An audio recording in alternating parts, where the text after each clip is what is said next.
事情。我们跟旗商共事的过程中，里面的内容他也是跟我们一起讨论，他也不会就说啊，我就拿钱来，你就这样就结束了。他在小事上是那么的顶尖，在支持，那你相信他在做大事一定会自己做得更好。我要谢谢蔡其昌这么重视孩子的教育，他让海线的年轻人愿意回来。我只能说他真的是超人，改变了很多事。谢谢你，蔡其昌。蔡其昌他是一个很有理想，也很无私的去支持年轻人的理念。或许是因为他也是孩子们的父亲吧。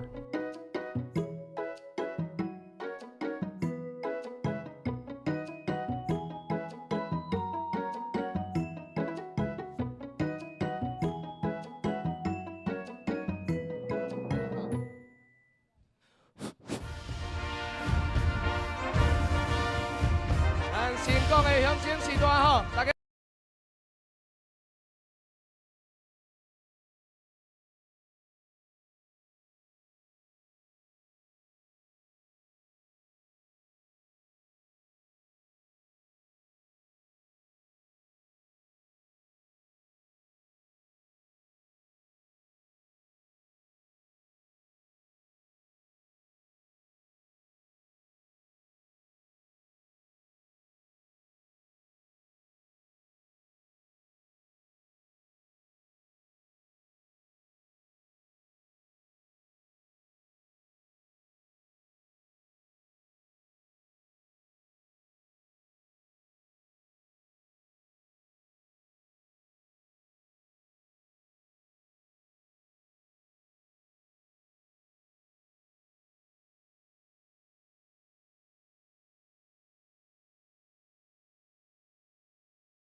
所以我们会观察。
Well, good morning, everyone. Welcome to Jinzun Harbour for the 6th day of competition. We have got another glorious morning on offer. A little bit glary out there, but the conditions are looking amazing.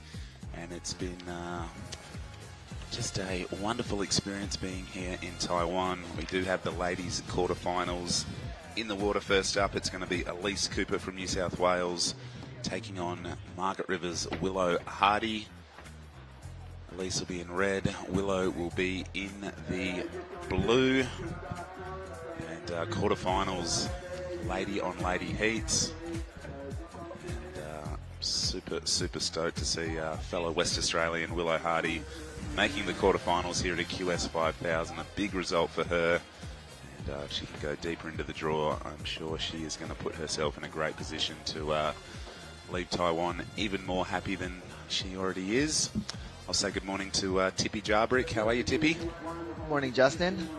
Another, glorious morning here in Taiwan. I'm super happy to, waking up and to see, sunshine. Because right now at home is a little bit rainy. Yeah, okay. Well, the sunrises are beautiful here. It's a beautiful country. Just the drive out from Taitung City out here to Jinzun Harbour is... it's just breathtaking. The scenery is amazing. There's all these cool little bays and little sort of points that I'm sure on a typhoon swell would really light up. So it is a great place. We love it. Yeah. Brought our little mascot onto the bench, and love Taiwan grows each and every day. Yeah. Big shout out to the surf fans across the world who are here tuning in to all-important quarterfinal action here at the Taiwan Open of Surfing. Big shout out to all my crew back home in West Oz. If you're tuning in, I hear the weather's a bit horrible back in WA, so I'll soak up some sunshine and some warmth and try and bring it home for you guys because, the seasons are certainly changing. Here you can see the early morning glare just keeping everyone nice and warm in the competitors area. There's Taj Stokes and Micah Margison, two guys who have impressed me with their efforts thus far, and a lot of Aussies hanging around and supporting this all-Australian first quarterfinal. Yeah, there's a lot of people that hang around for this comp, even though they already got knocked out. But there's a lot of place to surf. There's a lot of place to eat. So I don't think they have a reason to go home because it's sunny, it's sunshine, feels like home actually. Yep, this country has definitely embedded itself deep in my heart. I've been so impressed just by everything I've seen. We rode around on bikes last night. We got an amazing meal. There was little night markets happening, and it's a really vibrant little city and full of really good people. Yeah, I have to say also Taitung is it's quite a nice size city. So we can walk around, we can ride the bicycle, and every time we go around, there's always a surprise. Either the new restaurant that we discover or the temple that we visit, and the drive here from the city, I can never get it's always impressive morning, to drive in the morning. Yep, the mornings are great. The evenings are cool. I just love all the bright neon signs. We've got I think local elections going on at the moment, and something I've found really cool is everyone that's running is out there on the street. Yeah, beating the pavement. They've got these big vans and big loudspeakers, and they're waving and saying hello and really getting to the people, which I think is a cool part of the culture here in Taiwan. Yeah, the thing about the election here is not about it's not about which party you're coming from. It's the numbers that they're promoting. Yeah. So I think on the ballot, they expect you to to put the numbers of the person that you would like to run as your mayor, for example. But I don't see this happens in the other side of even in my world. You don't see the future government or the mayor running on the street saying, "Hey, this is my program." Yeah, it was another unique part of this amazing country that I've really liked. And of course, we'll thank the Taitung County Government, the World Surf League, PX Mart, Haesong Water, Corona and Red Bull are our official beverage partners. Quicksilver and Roxy, they're going to be putting up some awards for the expression session, which is going on this afternoon. Have you signed up, Tippy? I might do a late entry. Okay. And of course, Chi Lu, who have made these really cool slippers out of recycled bottles. All the competitors have them on their feet. Yeah. And they look pretty cool. I do like them. A little bit too small for my big hoofs, but there we go. The boys having a little wrestle. That's Cooper Davies and Hanada Izawa. A couple of the Aussies who look like they're just starting to warm up. A little bit of sparring. Cooper's he's been in a good mood. Yeah, yesterday he was surfing really good, but unfortunately he didn't get the wave that he needs. So 4 minutes passed by, Justin. Looks like Alice Cooper and Willow Hardy haven't catch any wave yet. No, nothing just yet. It's been just a really busy free surf, and sometimes the ocean has a little bit of a sleep. It happens like that sometimes when as soon as you put the green flag up and the hooter goes off, the ocean just needs to take a little bit of a breath. So right now the ladies are looking more at a 25-minute heat than a 30-minute heat, but still plenty of time and opportunity out there with just two ladies in the water. Yeah, I think these two girls are, expecting to go on the same direction. They're both goofy footers. Yep. And they know they will, hunting that left-handers that have been offering a lot of high-scoring wave these past couple days. Not many rights actually, because I think the tides is affecting the left or the right. Yesterday I have a free surfing with you also, Justin. You went in, I went out. Actually, the left is a bit more favorable, yeah? Yeah, 100%. But yeah, these low tide, early morning conditions are really good. And right now the ladies just looking for an opportunity to kick this one off. Day number 6 here at the Taiwan Open of Surfing. Yeah, so this is the quarterfinal number 1. We have Alice Cooper and Willow Hardy. Second quarterfinal, we'll have Minami Nonaka and Ellie Harrison. Ellie Harrison been standout, I think, so far in this event. Quarter 3, we have Mia Huppets and Nanaho Suzuki. Charlie Hurst and Filippo Anderson will be our 4th quarterfinalists. Wow, so six Australians in the quarters, 2 Japanese surfers. Strong. It has been a really good performance from both the Aussies and the Japanese surfers. And with just under 25 minutes on the clock, yet to see a wave ridden, but I'm sure they'll be coming for the ladies. They only need 2 good scores, so 4 waves in 25 minutes is certainly achievable. Let's have a little look here. This is a bit of a bump maybe.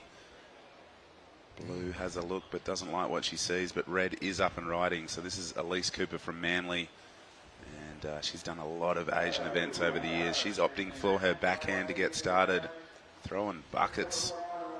This one is hugging the cobblestones pretty nicely, unable to finish that last manoeuvre, but our first scoring wave will lock in very shortly for our surfer in red, Elise Cooper.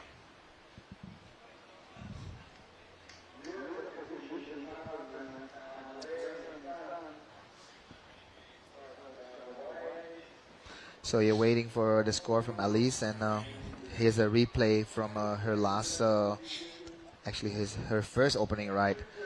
Nice top turn there, a little bit of a water hung on her knee there, but I like the third one, but this one just unlucky for her, a bit of a no power on that wave to finish that last maneuver right there. Yeah, she would have really liked to put the exclamation mark on the end of that wave, and we'll confirm that a 5.0, so right in the middle of the scale, has been set. So good opening ride actually. Yeah, not too bad. Yeah. Well, we have the pleasure to be here on the seat with WSL Tour Manager and Contest Director Ty Sarati. Good morning, Ty. Good morning, Justin. Good morning, Tippy. Morning, Ty. Mate, do you want to let us know what today's schedule's looking like and your breakdown of conditions on offer out there this morning? Yeah, we've kind of been blessed again with some fun-looking waves. The wind's super light. I think we'll just do the women's quarterfinals and then the men's quarterfinals and finish up before the tide gets a bit full later this afternoon, and then look to finish off the event tomorrow morning. Wow, super exciting. We're down to the pointy end of business.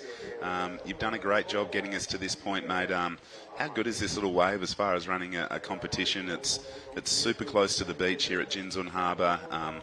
The setup's amazing, but the waves have really provided a great spectacle. Yeah, we've been so lucky here at this event. It's such a consistent wave. Like every morning we've come here and it just looks like it's pumping, and kind of jealous that we're not out there surfing ourselves. But it's such a consistent wave. Every year we've come here, we've always had plenty of swell, and this year's probably been the least amount of wind we've had for the event. Usually it can get a bit blowy, but we've been super lucky this year and can't wait to see what today brings.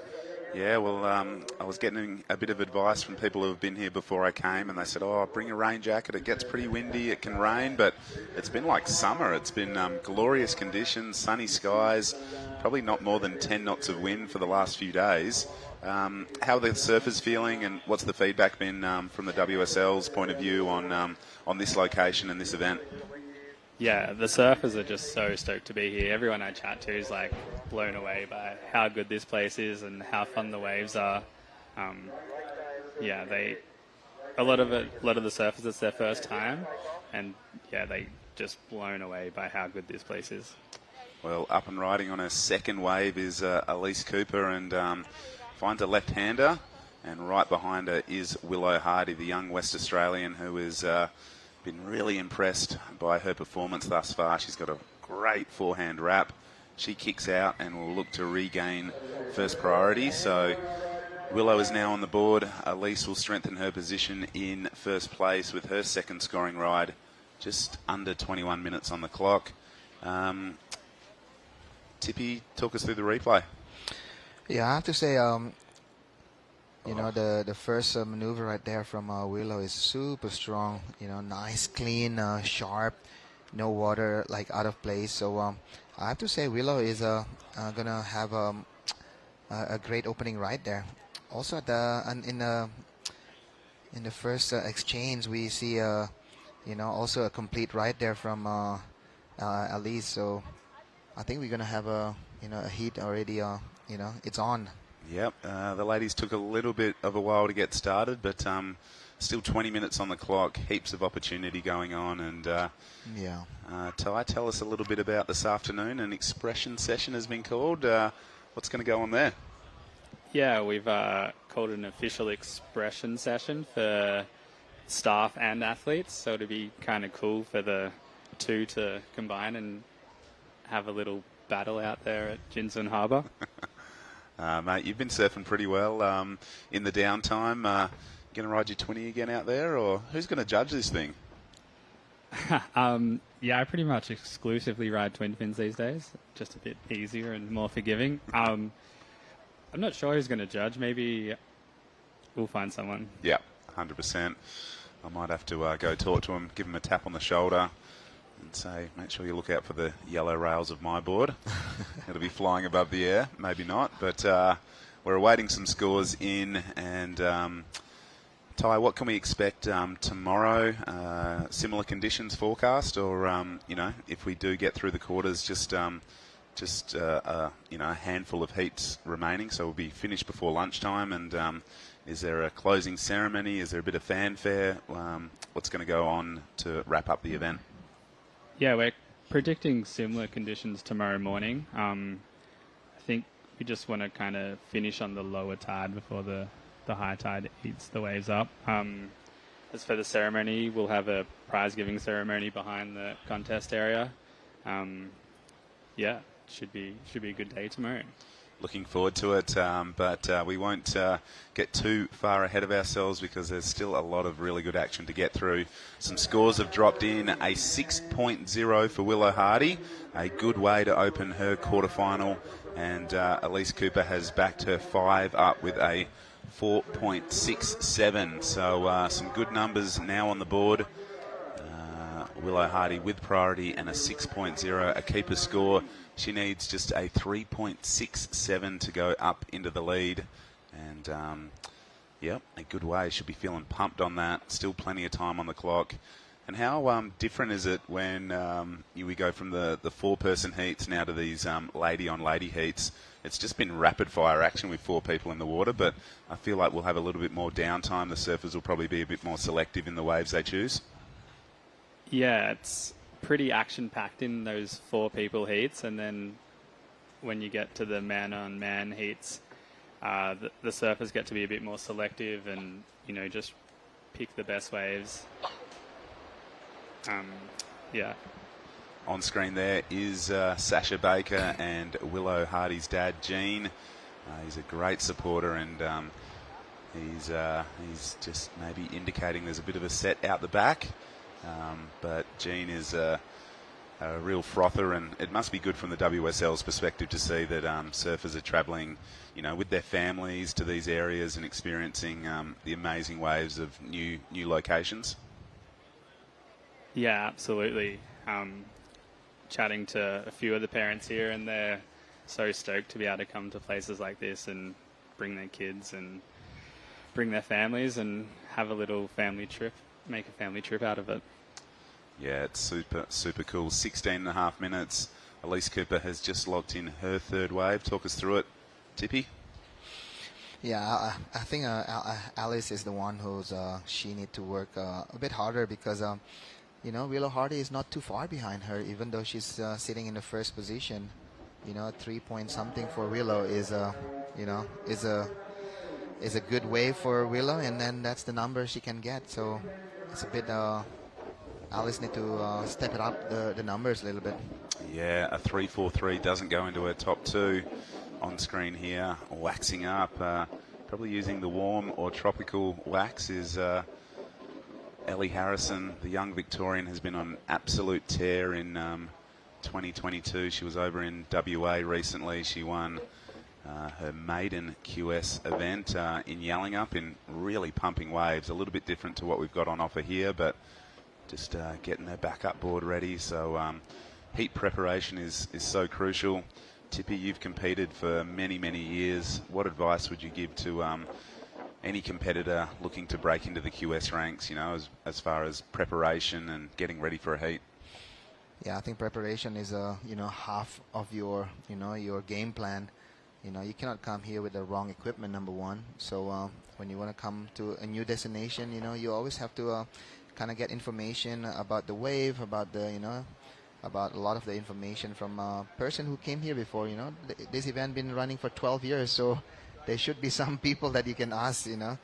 So and then after that, I think the diet is also important. Because in Taiwan, I don't see anybody having too much of a problem. Adjusting to their diet. Because I don't know, pasta and noodles is pretty close. So don't get too fuzzy about finding international food here, because Taitung City, they have everything. Yeah, they have Japanese, they have a Chinese food, they even have a your favorite chain fast food restaurant. Don't worry, they're all there. We've been avoiding the fast food. We've been well and truly immersing ourselves in the local cuisine. It has been amazing. Yeah, highly recommend the beef pancakes. That was my specialty. Ty, you put me onto those. Yeah, that's a pretty amazing dish, that one. One of the things to look forward to coming back to Taiwan. Yeah, and then on the ad, I'm pretty sure everybody watching it, in Taiwan there's a festival that they call the festival is the Slow Food Festival. No. Like, how good is that? Like a slow food festival, and the food look really good. Now, Tippy, talking about preparation and getting advice, I caught up with you in Bali a few weeks ago. You didn't tell me to bring an epoxy. You stitched me up, mate. What's going on? I brought an epoxy. Of course you did. I think everybody have a quiver, to bring, and most of those, extra quiver is actually epoxy these days. Yeah. You got to be ready, in, like this glassy condition like this. Epoxy could be, your surfboard to go. Yeah, we've seen a lot of competitors, male and female, opt for the epoxy, just super light and responsive in these, nice and glassy conditions. Ty, what is next for you, mate? We're sort of getting to the back end of the 2022 competition season, but there's a lot on the line. I guess the Challenger Series to play out in Hawaii. We'll see who qualifies for the championship tour, but I guess more in this APAC region. What can we expect to see? Yeah, we've got one more event this year at the Rip Curl Pro at Urban Surf, which should be pretty exciting. And then we're getting pretty close to announcing next year's schedule, which should be out in the next week or so. Cool. It looks like another action-packed year for events. Couple of new ones in the Philippines. Australia leg's always pretty strong between that February and March time. Yep. And then, of course, we've got the Indonesian events at Nias and Krui mid-year next year. It should be another exciting year. Mate, it's a really busy region, between what goes on in Australia, throughout Southeast Asia. Is there a favourite location for you that you get to travel to or that you see events hosted in? Obviously, a jam-packed start of the year in Australia, but, the events that Tippy puts on throughout Southeast Asia are super cool and unique. It's just such a good opportunity for the surfers to get actually some amazing waves at some iconic locations. Yeah, you're right. It's hard to pick a favourite. There's so many good events. Like Nias and Krui, the wave quality is like A+, so that's definitely up there.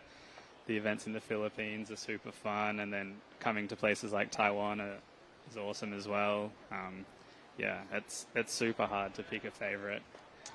Yeah, I'm sure that's why the surfers go to so many events, because they're all great locations. There's quality surf on offer, and right now we're just waiting for a few more sets to pop up. As we said, the lady's being super selective. Willow Hardy's in a good position with a 6.0. She wants to wait for another wave to give her a good score. Yeah. It's pretty interesting, when Thai having a hard pick with, those locations. Because, Krui is a left, Nias is a right, but Taiwan is a, both, it's like almost like a trestles. It's almost like a studio here. Yeah. So I don't think anybody can, say like Taiwan is not their favor. It's pretty fun here. You can go left, you can go right. It's definitely opened my eyes up. When you invited me up here, Ty, I had no expectations on the surf. I did a bit of Googling and saw, some former events that were run here, and thought, we're in for some wind and some swell, but it's been sort of the opposite. It's been really fun and rippable waves, nice light winds, glassy early morning conditions, and I've been well and truly impressed by what I've seen. I think you do a great job, mate, providing surfers from this region opportunity. Tell us a little bit about, co-sanctioning events or allowing surfers from different regions to get qualification points travelling around Asia. Yeah, I think it's a good thing to, open the competition to two regions. It gives competitors from both regions a good chance to compete against each other rather than just competing against people from your own region. Yep. It allows the athletes to travel to some new and unique places. We're looking at co-sanctioning Avoca and Newcastle next year in Australia with Asia, so gives the Asian competitors a chance to come to Australia and compete there as well. Yeah, good call. Here we see Elise Cooper, the surfer from Manly. She's been travelling through these Asian events for quite some time. Stomps a solid finish there, but again, I think the wave just lacked that vertical section to allow her to really unleash. Yeah. I'm pretty curious where is Alice is sitting, because it could be right in front of the judge tower, because Alice been the busiest on this heat, but there's a lot of white water in that wave, so it could be like right in front of the judge tower, because as you can see there, that's Tim Hain swimming like closer to Willow Hardy, probably like way to the south side of the the banks.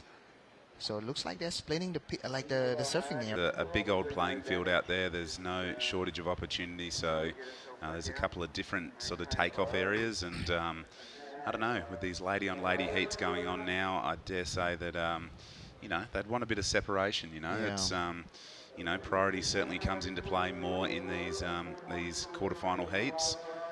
And looks like Willow Hardy had a wave as well, opting for her backhand. But you can see just a one manoeuvre wave there, so a 2.33 for Willow. Does improve her situation. She's still chasing a 3.67 to move up the leaderboard. Last wave for Red is yet to lock in, but this is my favourite shot. You know, the bird's eye view of the competition area.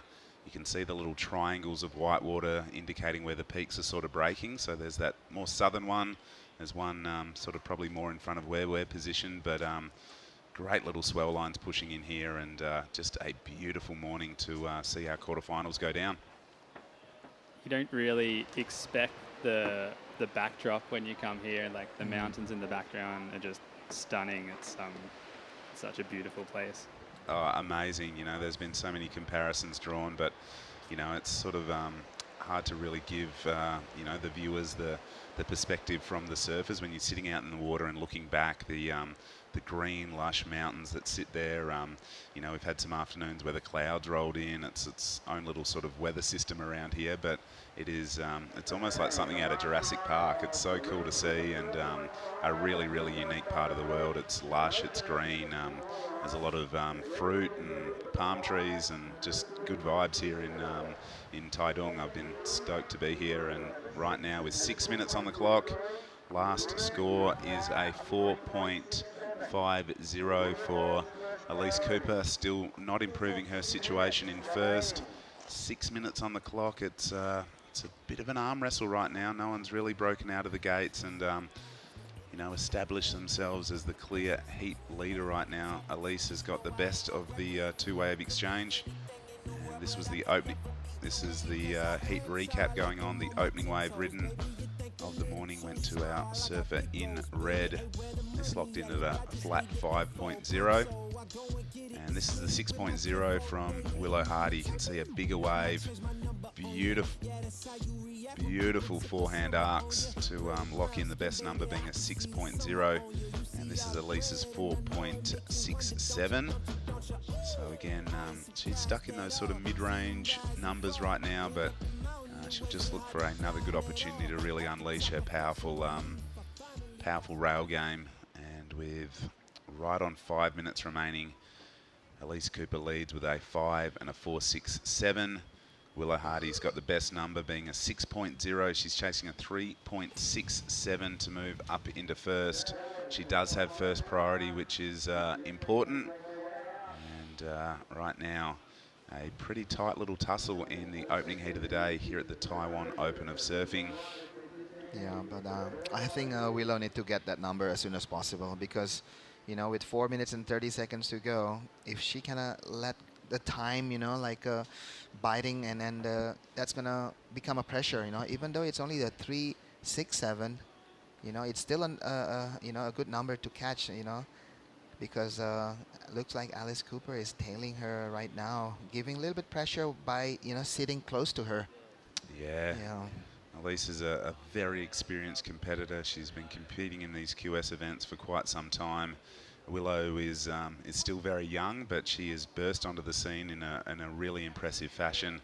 Hard to believe just in a few weeks' time she's going to be still competing in the Australian Junior Surfing title. So she's still young, but gaining a wealth of experience here competing in WSL events, which is just great to see for her own development, but also for the development of female surfing right across the world. It's really, really impressive.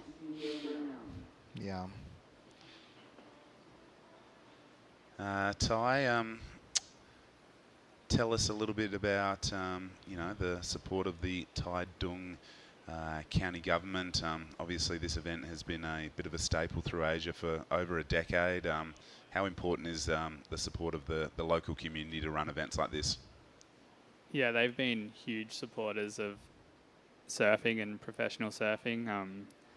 This event's been been going for a long time now, and every year the Taitung government is, throwing their full support behind the event, and we're really looking forward to continuing this event into the future. Yeah, well, I don't think you can get a better promotion of the area and of the country of Taiwan than an event like this. I have not heard one surfer complain or say a bad word about the place, the people, the food. So, if they go home and tell their friends, and, more and more people come and get to experience this amazing culture, I think it all pays back for the support of the local government. Yeah, absolutely. And as you said, I haven't heard one person complain yet. Everyone's been having a great time. The food, the waves, the culture, it ticks a lot of boxes. Yeah, we were lucky enough last night to ride around on the bicycles. We got to go and check out some of the beautiful hand-sculpted temples that are around this city. It was a little bit late, so we couldn't really get up and look deep inside them, but hopefully with an early finish today we'll be able to do that. Live action, here we go, Willow Hardy chasing the score. Talk us through it, Tippy. Yeah, with almost a long time to wait for this one. She's only looking for 367 actually, but this wave is quite frothy, and if she didn't catch that number, she need to go outside with 1 minute and 30 seconds to go. With Alice Cooper, she will wait for the score. If she got it, then she need to get another wave. So it's we have a battle on this 1 minute to go. Yeah, it's tight. Willow had to pull the trigger on this one. The wave sort of went a little bit sleepy through the inside. We've seen a lot of the sort of longer running lefts on offer over the last few days, but yeah, I'll leave that one with the judges, confirm what the number has locked in at. We've got just over a minute and a really important score. You can see her looking back, just probably seeing what Dad thought of it. I know Gene has been here for probably a few days before the event started. He didn't bring a board, didn't bring any board shorts. Sort of cooked it there, but I wonder how Gene's feeling right at this moment. Oh, I reckon the nerves are sort of rising up a little bit, but he is a cool and level head. Yeah, this is the moment where both surfers kind of like wait helplessly. There's nothing that they can do. Yeah, it's out of their hands. It sits with the judges. This is live action now. Elise Cooper looking to improve on a 4.67. Yeah. Just a 2-turn wave there for her. So we're waiting on scores from 2 surfers now, and we've only got 10 seconds remaining. So, wow, it is going to be super close. The judges will be breaking this one down. It looks like Willow is going to have another look there. Wow. Super tight. So quarterfinal number 1 is up in the air right now. Well, thank you, Ty, for sitting in with us and calling the first heat of the day. Best of luck for today's action and for the remainder of the event, mate. Thanks, Justin. Thanks, Tippy. Thanks, Ty. Yeah, we're going to stick with this one. We're going to await the scores to drop and see what happened. This is Willow Hardy just on a little trip into the cobblestones. Yeah, it's a 30-minute heat, but a lot of the action, been done on the couple last minute of the heat, and both surfers actually they have no idea who's advancing right now. No, it's not clear cut. It is in the hands of our international panel of officials upstairs who will analyse and compare and contrast all of the waves ridden in this heat. Yeah. And they were doing a lot of replays there. Yeah, 100%. So, the requirement for Willow was, just under Elise's backup score. It obviously was above her 2.23, so a really, really important number to drop in for Blue. Personally, I don't think that Elise's last wave is going to change her scoreline at all. Let's have a little look. Still waiting on numbers. Willow Hardy's just making her way through the slippery cobblestones, as is Elise. As we see here, Elise's last wave is, it's a bit of a, two side of a, she's getting the better second wave, and some judges saying like it's not better from her second wave. So still waiting for more scores actually. Yeah, well, 5 judges. They dropped the high score, they dropped the low score, and they averaged the middle 3. So right now, a couple of 4.2s in, a 4.7.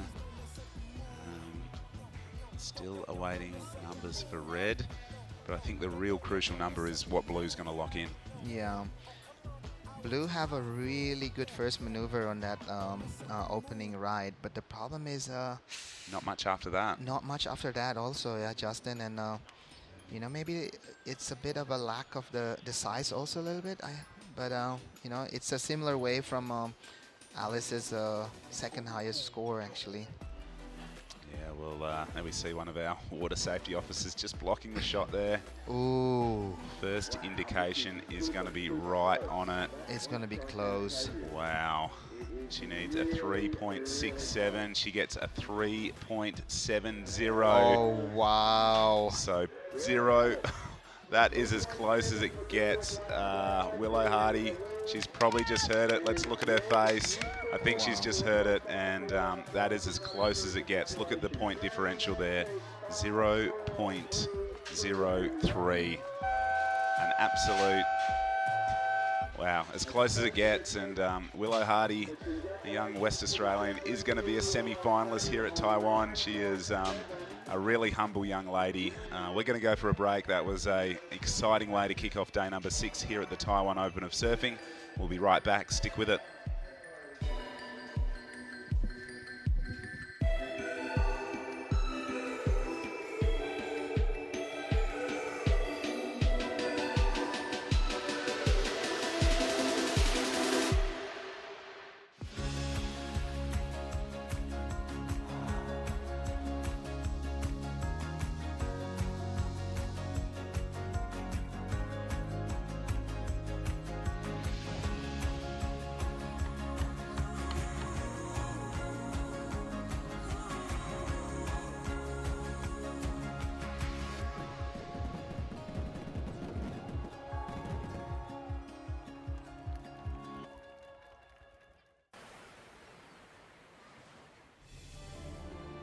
You want to embrace the true nature.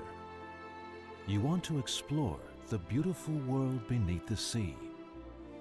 You laugh and sing songs. It is a surfer's paradise here.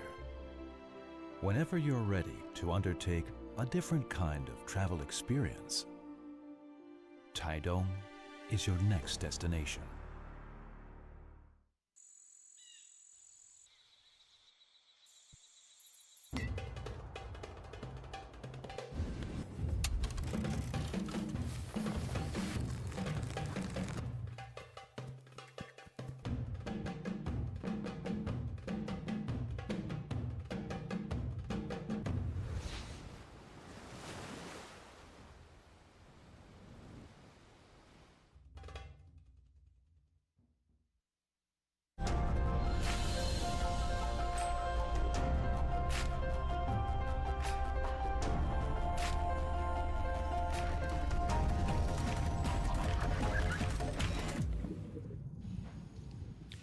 Morning, welcome back to Jinzun Harbour. This is the Taiwan Open of Surfing. We are down to the second quarterfinal. Minami Nanaka from Japan and Ellie Harrison from Australia. We just saw an all-Aussie first quarterfinal, and Tippy Jabrick, that one was close.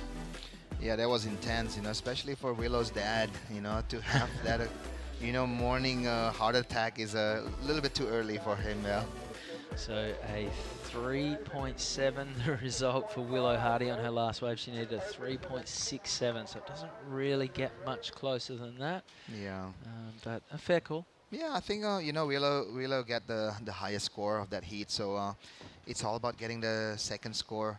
And 3.67 is actually not a hard number to get for her, but to get it on the last couple minutes is it's a bit like opening the doors for Alice actually. Yeah, you're not giving yourself much breathing room. Now you can see in this shot, Tippy, it's super low tide right now. The rocks, normally you're sort of jumping off from right in front of the tower. Today you have to walk out through knee-deep water for a good 50 or so meters. You're just stumbling over cobblestones. And all right, this is Minamai Nanaka, the Japanese surfer. This was a 6.5, so getting her account well and truly underway in strong fashion. And another wave from her. That was Minamai again, so it's a bit tricky looking straight into the glare. But with this low tide, it's you know, there was never any doubt that we were going to run this morning. Pretty pleasant in the water.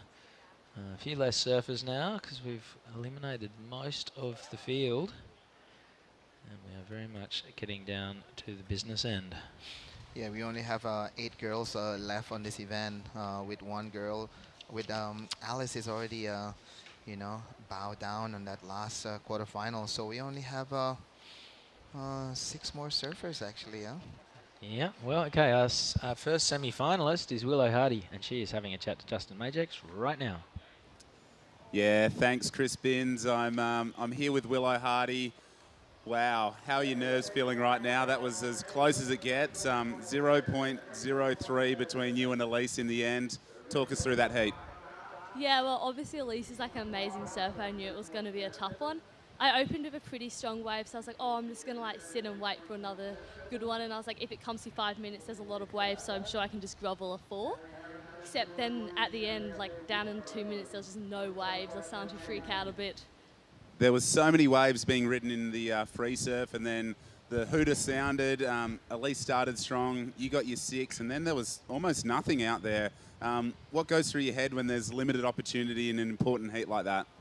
Yeah, I think I was just trying to stay calm. Like, I knew that I had the surfing to get the score, but I just had to like try find the wave. The glare makes it pretty hard as well, so I was just trying to make sure I was in the right position, but I was pretty lucky in that one. Yeah, so close. I haven't seen a heat go on that close in quite some time. You said you had confidence in your surfing, but you leave it in the judges' hands, you know, walking in over the cobblestones, you hear the score. What did you feel?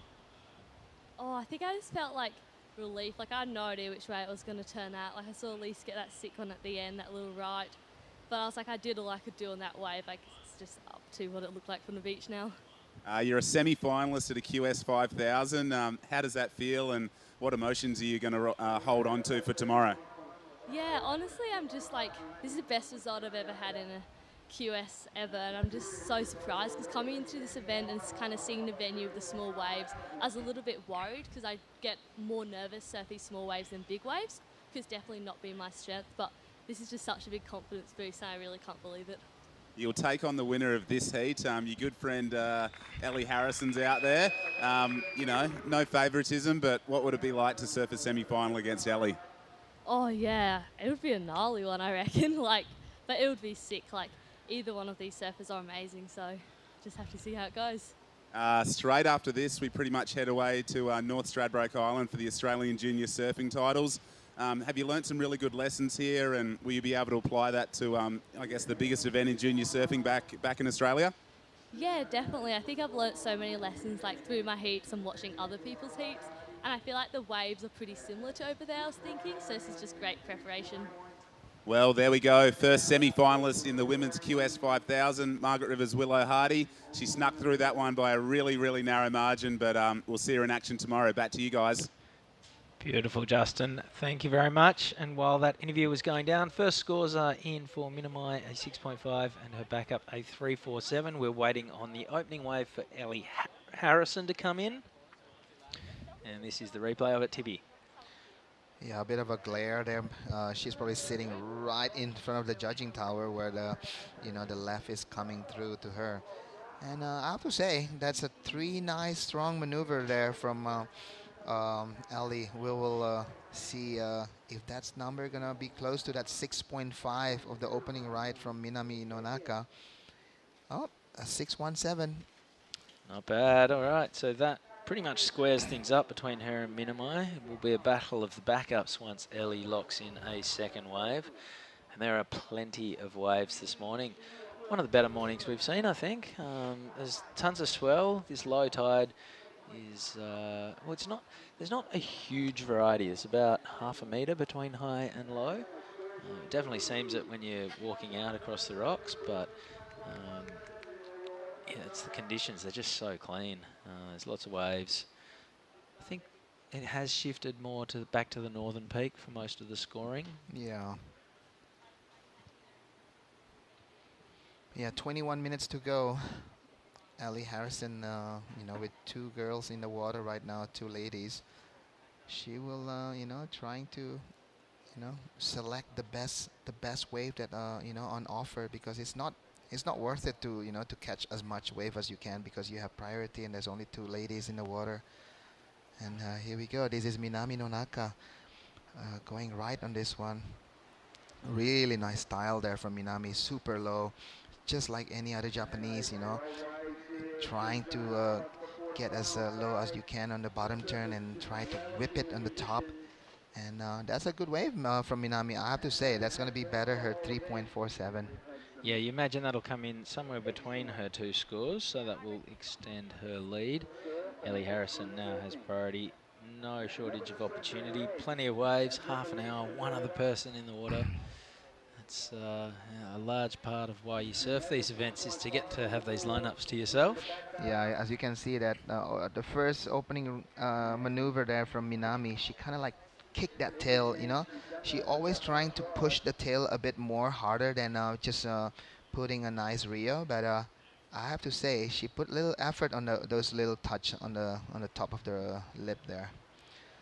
So judges is still waiting for the score, and we can see here this is our next quarterfinalist, Mia Huppet.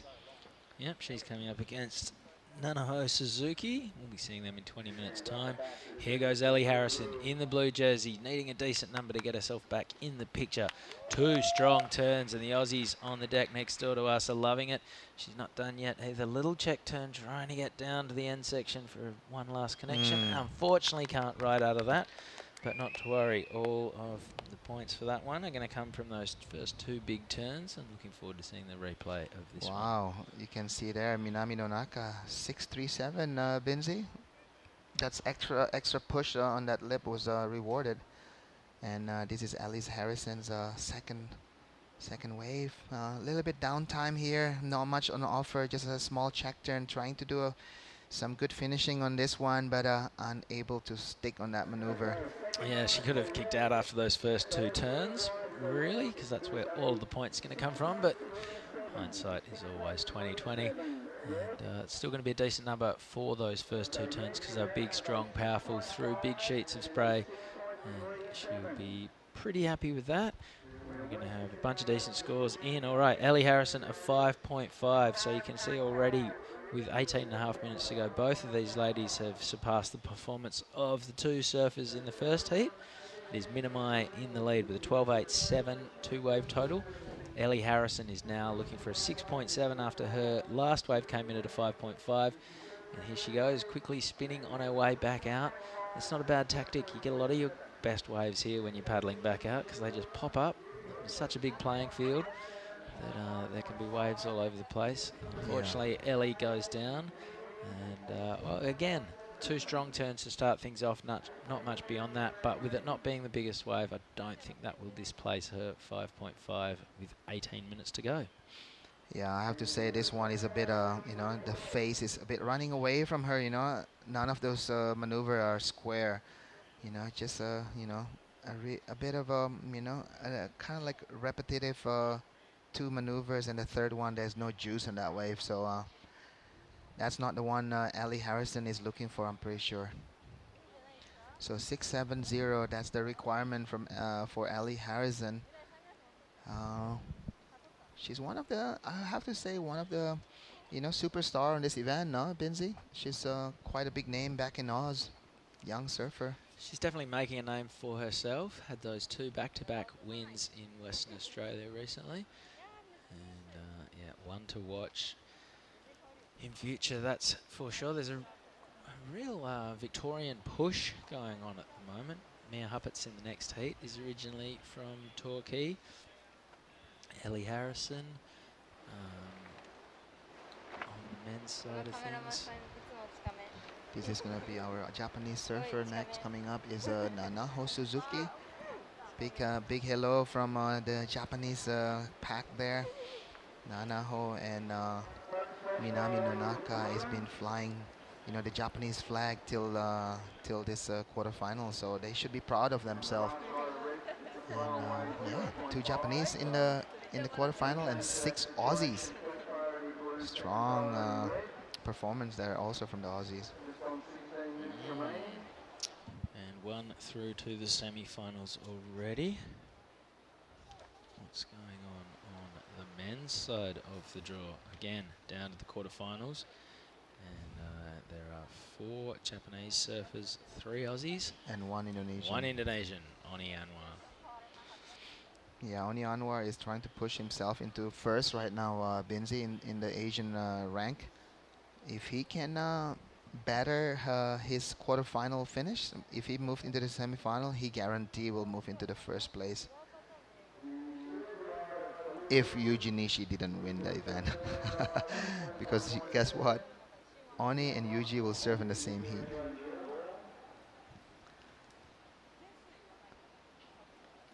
All right, we're pretty much at the halfway mark. Last wave for Ellie Harrison was a 4.17, so does not factor into her top 2. And have a look at that shot. Glorious day here at Jinzun. We are operating out of the fishing harbour. You can see the bridge in the background that crosses the river. There is a little river mouth that comes out. There's a left called Leftovers that you can just see in the foreground. On the other side of that, there's a little beachy. A bunch of the Aussies a couple of nights ago had a bit of a beach afternoon. They had a bunch of tag team surfing events, a few beverages, and just a good afternoon with some lads having a time on the road, a long way from home, letting off steam. And yeah, there's been a great atmosphere amongst all of the competitors this week. It's such a fantastic setup here at the harbour that the competitors all come down and support each other, and you spend hours sitting in front of the wave watching it. So yeah, it feels like an event where we're all in this one together. It's great.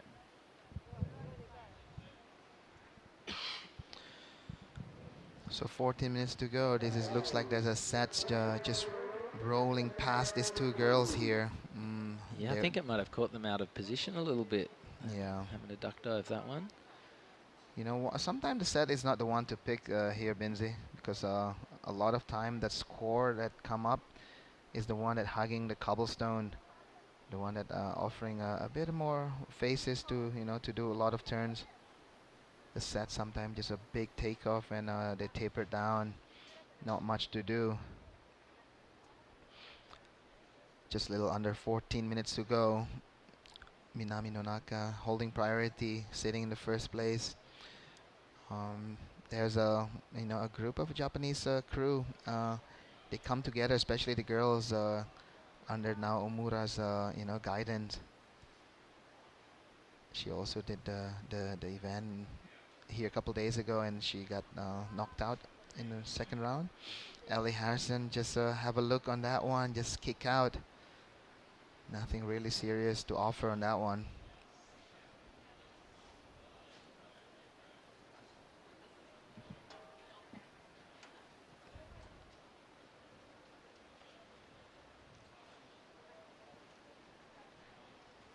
All right, beautiful scenes. 13 minutes to go. Will that be lucky for Minamai Nanaka or Ellie Harrison? Minamai has priority. We can see Ellie sitting just inside her. And believe it or not, Tippy, this is pretty small for around here. It's so consistent here in Taiwan. This is my 3rd visit. You've been far more than that, and yeah, this is an average day. It's normally a lot bigger, a lot windier. Yeah, this is probably the smallest consistent days for for surf events that I've been here before. You know, one time we were here and it was like 6 to 8 foot, like howling windy, but this wave can offer a lot of variety. Small, big, onshore, offshore. And that's the view of that's Hiroto Arai. He's coming up soon. We also can see the judging tower there, the priority on the right side. There's also the media offices up there.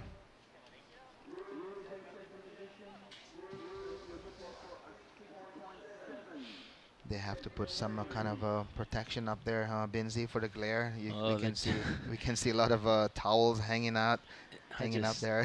Yeah, I just stuck my head in the judging tower, and they've all got their own techniques. All right, this is Minamai Nanaka on her backhand, hung up on the first turn. The only thing that's going to result from that is flipping priority to Ellie Harrison. Yeah, there's judges with towels overhead, sarongs, hats, sunglasses, little squinty peephole stuff. I never experienced this kind of glare in my life, you know, because in Bali, we live in the west side, you know, Canggu, Kuta, Uluwatu. You know, it's always morning glory where the sun is shining straight into the wave, but this one is shining straight to your eyes. But, you know, I have to say, Jinzun Harbour have a really amazing backdrop if you're facing to the land. Oh, it's beautiful, isn't it? You just sit out there and you look at the mountains and imagine buying blocks of land and what you do with them. Don't give ideas, Binzi. You know, you're gonna make a Byron Bay move here next time. Yeah, keep the country, as they said in Hawaii. And I'm pretty sure here, the Taiwanese, you know, they have a good way to reserve their land. You know, this is an indigenous area. There's a lot of cultural site here that they want to protect. You know, I've been here, you know, for the last 12 years, and I don't see much of a changes around Jinzun Harbour. I have to say the fishing community here is protecting the area pretty solid. You know, we can surf here. We can have a little structure on some small area, but the whole area, I have to say, been the same since the last 12 years. Yeah, there's a few more hostels maybe, and it's the same building. Yeah. Yeah, they just revamped with the new couches probably. All right, here goes Minamai Nanaka under priority, and this might be a good wave. The first turn was good. Second one, she's having to force a little, so she gets out of there. Straight away at the back, we have Ellie Harrison. A bit of a different approach there. Minami just attacking the lip with a bit of more vertical, but Ellie Harrison just working on it. So 670, that's the number that she needs. It will be close. Her second highest score is a 550. I have to say that's a little bit better than her 550, but let's see what the judge is gonna reward that one. Just a nice setup turn right there. This one is a bit more power on the source. This one is a bit more stronger, and this is a strong finishing from Ellie Harrison. Minami Nonaka a little bit different, you know, a bit of more vertical there. I have to say the size was the reason why she can do that, but only 2 turns. Yeah, that first turn from Minami, it was I have to say it's a really strong maneuver. Super low, you know, almost head high, you know, for her.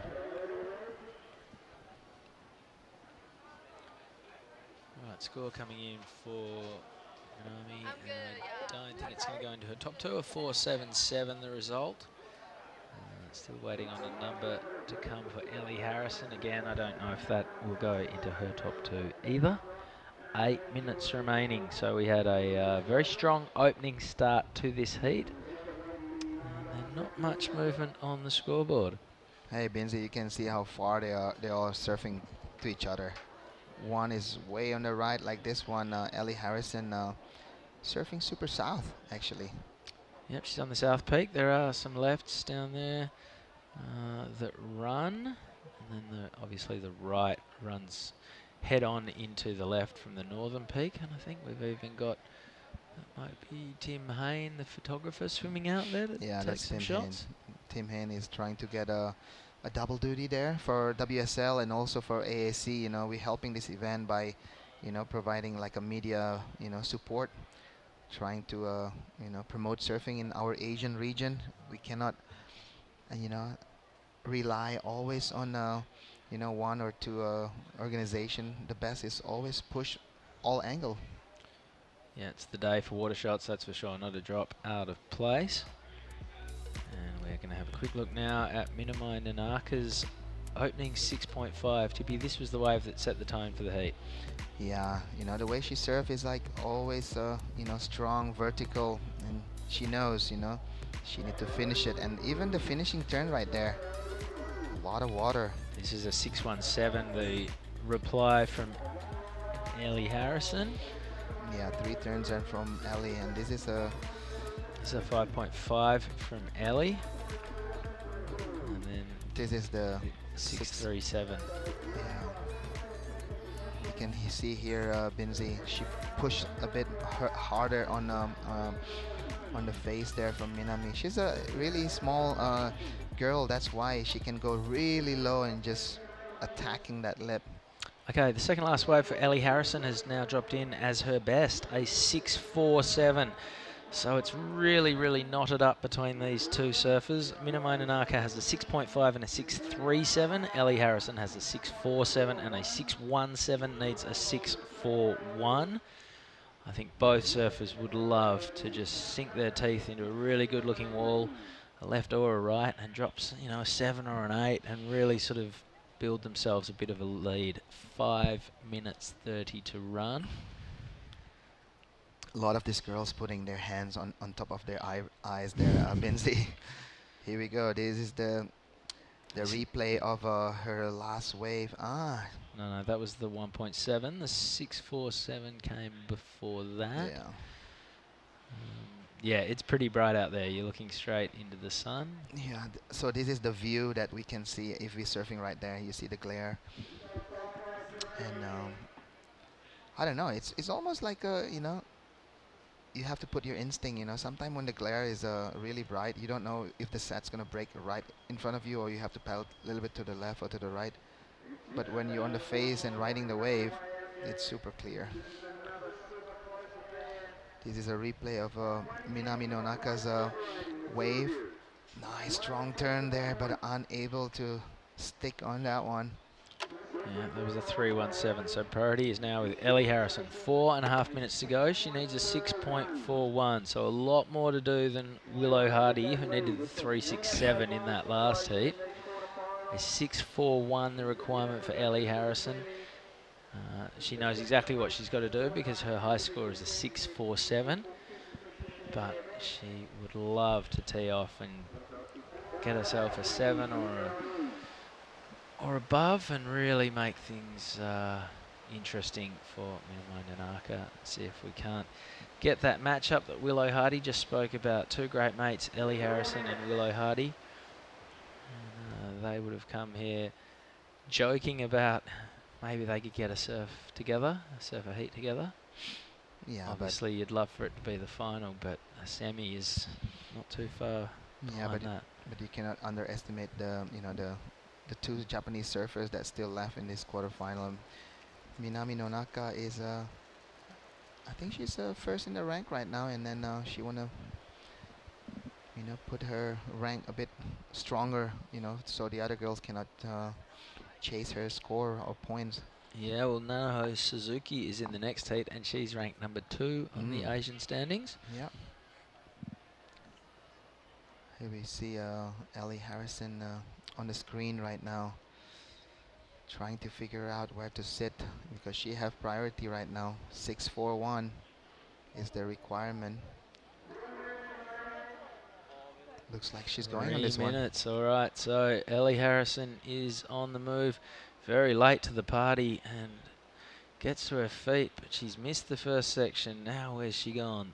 Absolutely lost in the glare. We're going to have to get another angle on that one. It's super late on that one, I think, Binzi. Yeah, she just wasn't quite out to it in time. And again, that could have been a misread from having to pick it looking straight into the sun. Yeah. So that flips priority over to Minami Nanaka. A minus score for Ellie doesn't change anything. The requirement is still a 641.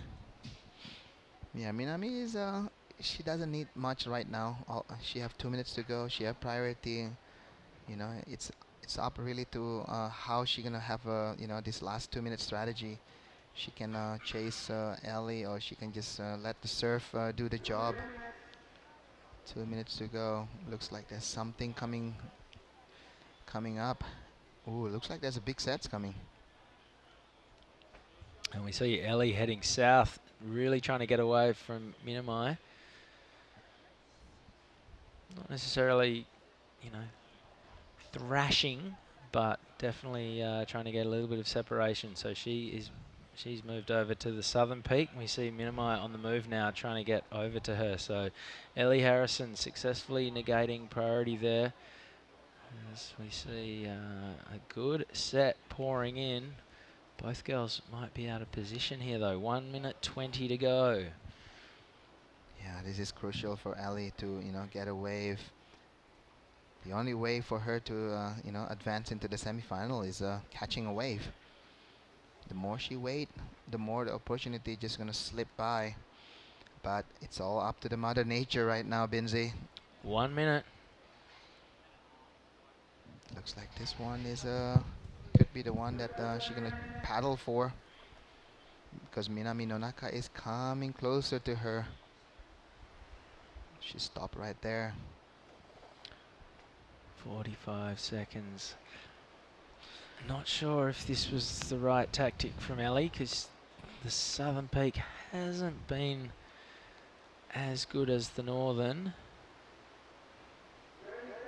30 seconds to go. She's going to keep trying to get down towards this left. Minamai now having a look at the right. Oh, looks like with 15 minutes to go, it's going to get almost impossible for her to catch another wave. 10 seconds. Yeah, and a 6.41 is a decent score, and I don't think it's going to eventuate on this occasion. So Minamai Nanaka through to the next round. Ellie Harrison, unfortunately, that's a bit of a frustrating loss. She had 2 sixes. She needed a bigger 6. So it's pretty tight. A 12.87 for Minamai Nanaka, a 6.5 and a 6.37, enough to do the damage. And she will be joining Willow Hardy in our first semi-final. We're going to have a quick look at the recap right now. This is Minamai opening up with a 6.5.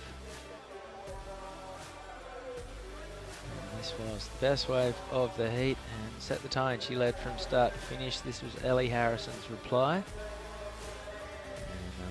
unfortunately for Ellie, she couldn't really get the backup she would like to have to seal the deal. And Minamai is through. Don't go anywhere. More action from the Taiwan Open of Surfing coming our way right after this quick break.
That is Minamai Nanaka on screen, winner of our second semi-final here at the Taiwan Open of Surfing. We're into quarterfinal number 3 right now. Mia Huppert's the Aussie from Victoria, but now living in Queensland, up against Nanaho Suzuki.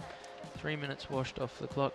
Nothing has happened in the water so far. That was a close one between Minamai and Ellie. And that was the Japanese surfer who got the upper hand by, well, 0.2 of a point. So it's been very tight this morning. Not as tight as the first quarterfinal where Willow Hardy got through by 0.03. But yeah, neck and neck at this stage of the game. Giada Lagarde, welcome to the booth. Hey Vinzi, thank you so much. Yeah, it's been non-stop action already in the first 2 heats. Yeah, there's plenty of waves. It's nice and clean. Super low tide. I think it was about a 20 past 6 low this morning, so that's going to fill in. High is about 11:30. I imagine we'll be finished for the day by then. Yeah, I saw you got a few waves this morning. Tell us a little bit what it's like out there. It's fun. It's super clean. Really, really clean. The low tide's a bit different.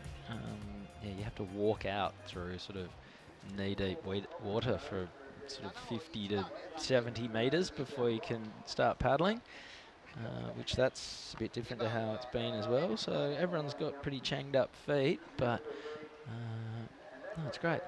A little bit more push, great conditions, and you know, most of the competitors have been eliminated, so there's not as many people in the water, which is great.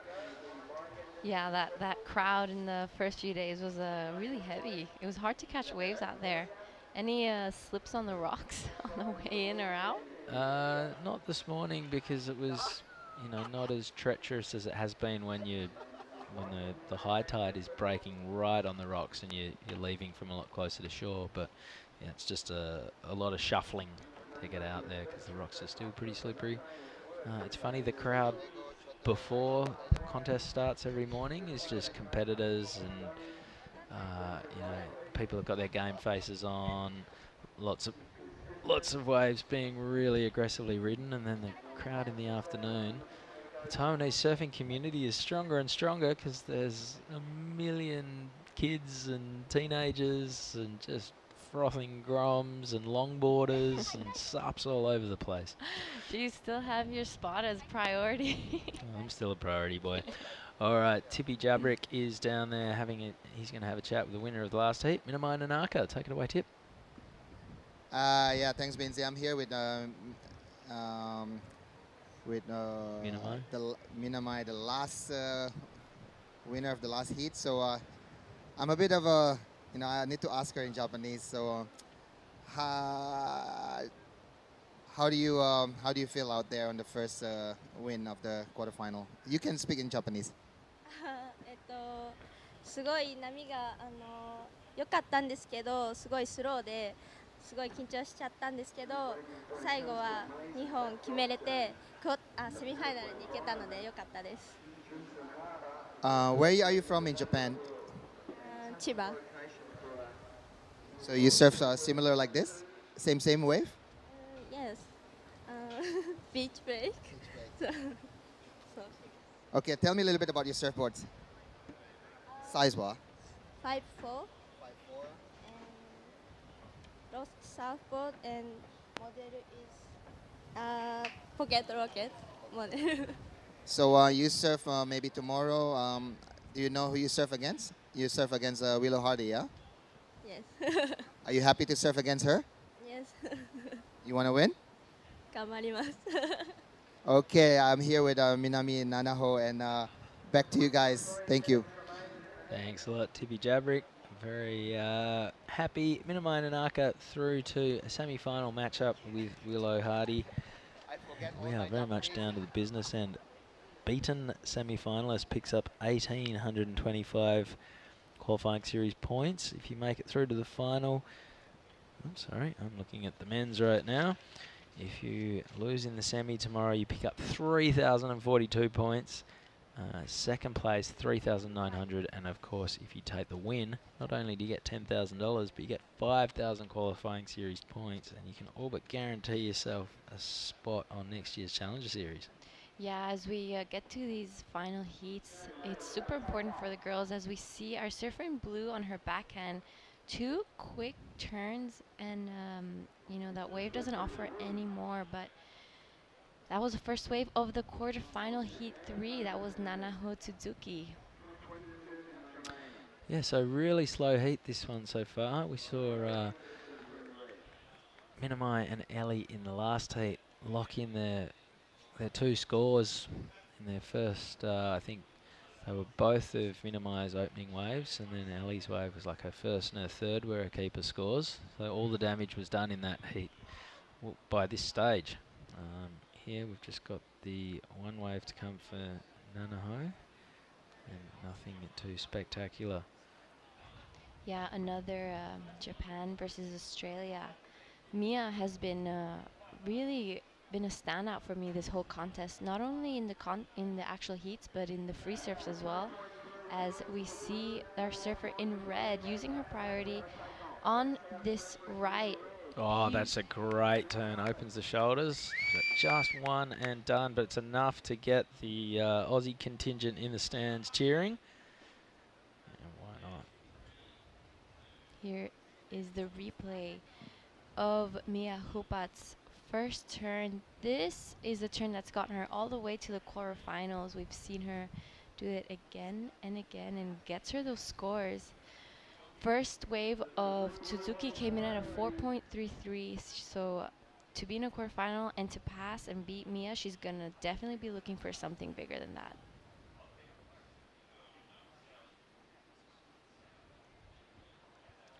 All right, as Mia makes her way back out, Nanaho has priority. And yeah, it was that first opening turn will garner most of her points. It's a 4, so not enough to move into the lead. But both ladies right now with a bit of a foundation, just finding their feet and getting stuck in. Yeah, as we have only 2 people now, there's a little bit less waves ridden, but it gives more opportunity for the surfers and gives them that time to pick really which wave they want. But positioning yourself out there is so difficult as there's so many peaks. So really, it's down to which wave you catch best, really.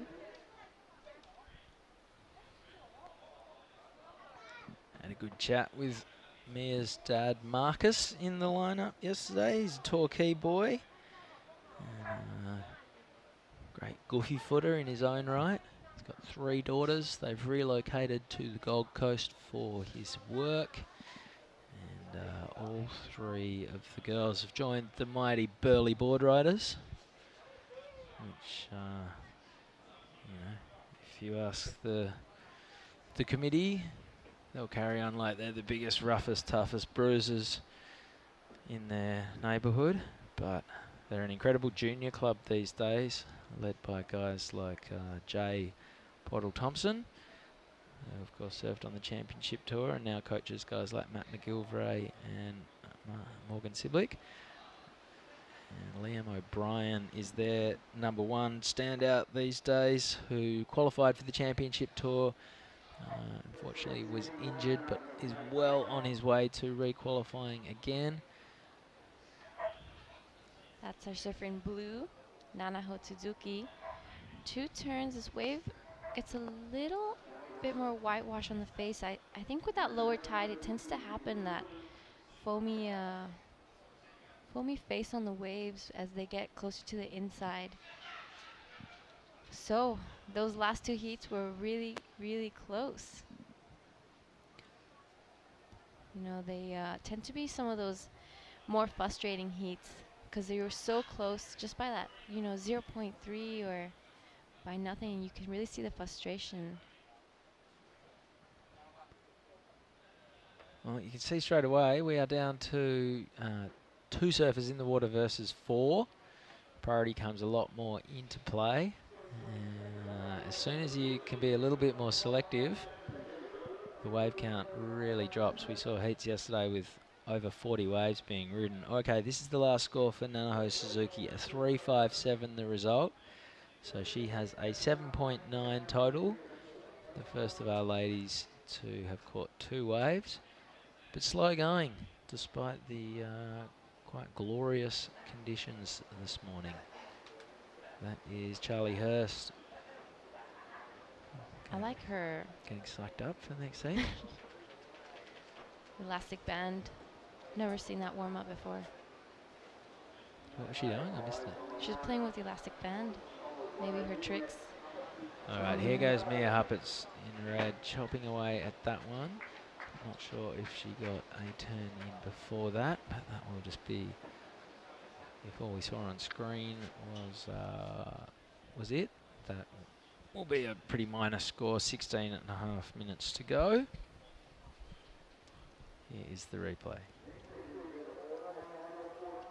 Yeah, that seems to be the only turn she got on that wave. But Mia, so tell us a little bit more what her dad said about her and her family. Yeah, so they've relocated. They are living in Balinga, which is kind of between Coolangatta and Palm Beach, quite close to the airport. The kids go to, I'm not sure whether the kids go to school around there somewhere. And yeah, part of the Burleigh board riders. But definitely been days where the right-handers here are reminiscent of the rock break at Burleigh Heads. Obviously Burleigh is more famed for the waves that you get the tubes through the cove and the point, and on the really big cyclone swells, the Sharkies section. But the rock break is where a lot of the Groms ply their trade. It's more of a daily driver. Breaks right in front of the Burleigh Pavilion. The guys at the PAV are also a great supporter of the Burleigh board riders. And guys like Liam O'Brien. We saw Hinata as well. He's a Burleigh board rider. He was competing on the men's side of the draw. And yeah, great club. Not as high profile perhaps as Snapper Rocks, the Coolangatta clubs, but definitely got a huge club spirit, compete in all the board riders events, and run a fantastic junior program, and definitely keep Burleigh Heads beautiful as well. They run a pretty tight program with everyone's favourite wave. This is Nanaho opening up this turn really nicely, but the girls can't seem to find those sets as like in the other heats, or seems to be tougher to find those bigger waves. But I've seen a few videos of those board riders contests, and I saw Snapper Rocks, and they have to surf heats with that crowd. So how does it work? Well, for the Snapper Rocks board riders, nothing much changes. You can catch any wave you want, drop in on whoever you want, just with a little bit more sort of justification for your actions. Yeah, they just surf through the crowd, and you know, if you are surfing and there's a guy inside you with a rash vest, does the crowd usually follow those rules, or do they even drop in on the contest surfers? You wouldn't want to do it. As we see the camera gallery. All right, this is really cool. This is something that I've only ever seen at events right here at Jinzun Harbour. There's a massive local photography community. Normally they are in the beautiful mountains behind, shooting nature, flora and fauna, hence all the camouflage gear. But when the Taiwan Open of Surfing comes to town, there are literally hundreds of local photographers who turn up. They post up. There would be millions of dollars of gear. I mean, think about how much technology is built right here in Taiwan. And the long lenses come out, the big DSLRs, and every time a surfer takes off on their feet, there are billions of megapixels being blasted into the ether from start to finish. It's like standing on the beach at Pipeline and just hearing the shutters. It's machine gun fire, just da-da-da-da-da-da-da-da. And for whatever reason, they seem to love taking photos of you, Giada. Justin, Tippy and I haven't had a single photo sent our way yet. Oh, Justin has, of course, because he's 6'6" and incredibly handsome. But yeah, you'd think with all of that artillery on the beach, someone could jag a shot where you look half decent on your surfboard, but maybe next year. But yeah, your Insta account seemed to be boosted with plenty of shots of you shredding. Yeah, I definitely got a few shots from the paparazzi up there. As we see Mia. Yeah, she had a look at the left and then she decided on the right. It's just going to be the one section, releases the tail, gets a little rebound for her troubles, but couldn't hang on to that one. Wind seems to be puffing up a little bit. It's sort of light from the northeast, so it's a bit more offshore on the right-handers. And all the points there will be for Mia's first turn, a 3.33. And still a whole lot of not much in this heat so far, just over 11 minutes to go. Looks like a big fishing boat out the back. And it is Mia Huppert's sitting in second with a 3.33 and a 4. Nanaho is in the lead with a 4.93 and a 4.33. But at the quarterfinal level, you've got to go well and truly into double digits and above to guarantee yourself progression into the semis. And neither of these ladies would be happy with their scores so far. Yeah, a little bit more of a sleepy heat compared to the other ones. I'm curious to see if we might have one of those buzzer beater finals again for this one, as we see maybe something approaching. But yeah, back to the photographers on the beach. Those guys are troopers. I mean, they're there from sun up to sundown. And you know, they're there, and I've even seen them camping out. I saw on the way here today some cars parked up, and they have all their tents up, their gear, and ready for another day. Yep, no idea where the photos end up, but yeah, I mean, I wonder if there's someone working in a data storage center somewhere who's confused as to where all these gigabytes of images are being uploaded from at the moment, because it's definitely spiking down here in Taitung County. Hundreds of photographers taking thousands of shots per second. And yeah, it's pretty cool. This morning it was hard to pick a path back up the rock wall coming in, because every single vantage place there was someone perched up. And you know, they're in camo, so sometimes you can't see them, and you walk into them and you ding your board. I'm trying to figure out what mystery material I have in my foot at the moment, because it feels like fiberglass, but I think it might just be some unidentified rock or reef. 9 minutes to go. Nanaho Suzuki has a 4.93 for her last wave, a 4.33 for her opener. That's Charlie Hurst making her way down for our last quarterfinal. She'll be surfing against Philippa Anderson, who is in blue. So, Binzi, what have been some of your highlights since we've gotten here, now that we're starting to get towards the end of the event? I definitely enjoyed little Jay Hu, the young Taiwanese 12-year-old shredder who got through around one heat and then didn't quite get through round two, but went viral doing the big Felipe Toledo Wolverine claim after one of his waves. And that was really great to see. The standard of Taiwanese surfing gets better and better every year. Which is, you know, one of the big reasons why we do events like that. All right, here goes Mia Harpert. This looks like a better wave. 2 turns, fluently done, and she can't hang on to that. So a little bit of the wobbly boot for Mia this morning.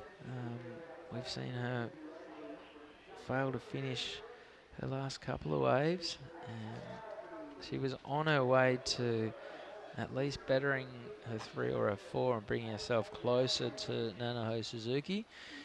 Here goes Philippa Anderson. If she keeps her slides on and surfs the heat, that'll definitely be a highlight for me.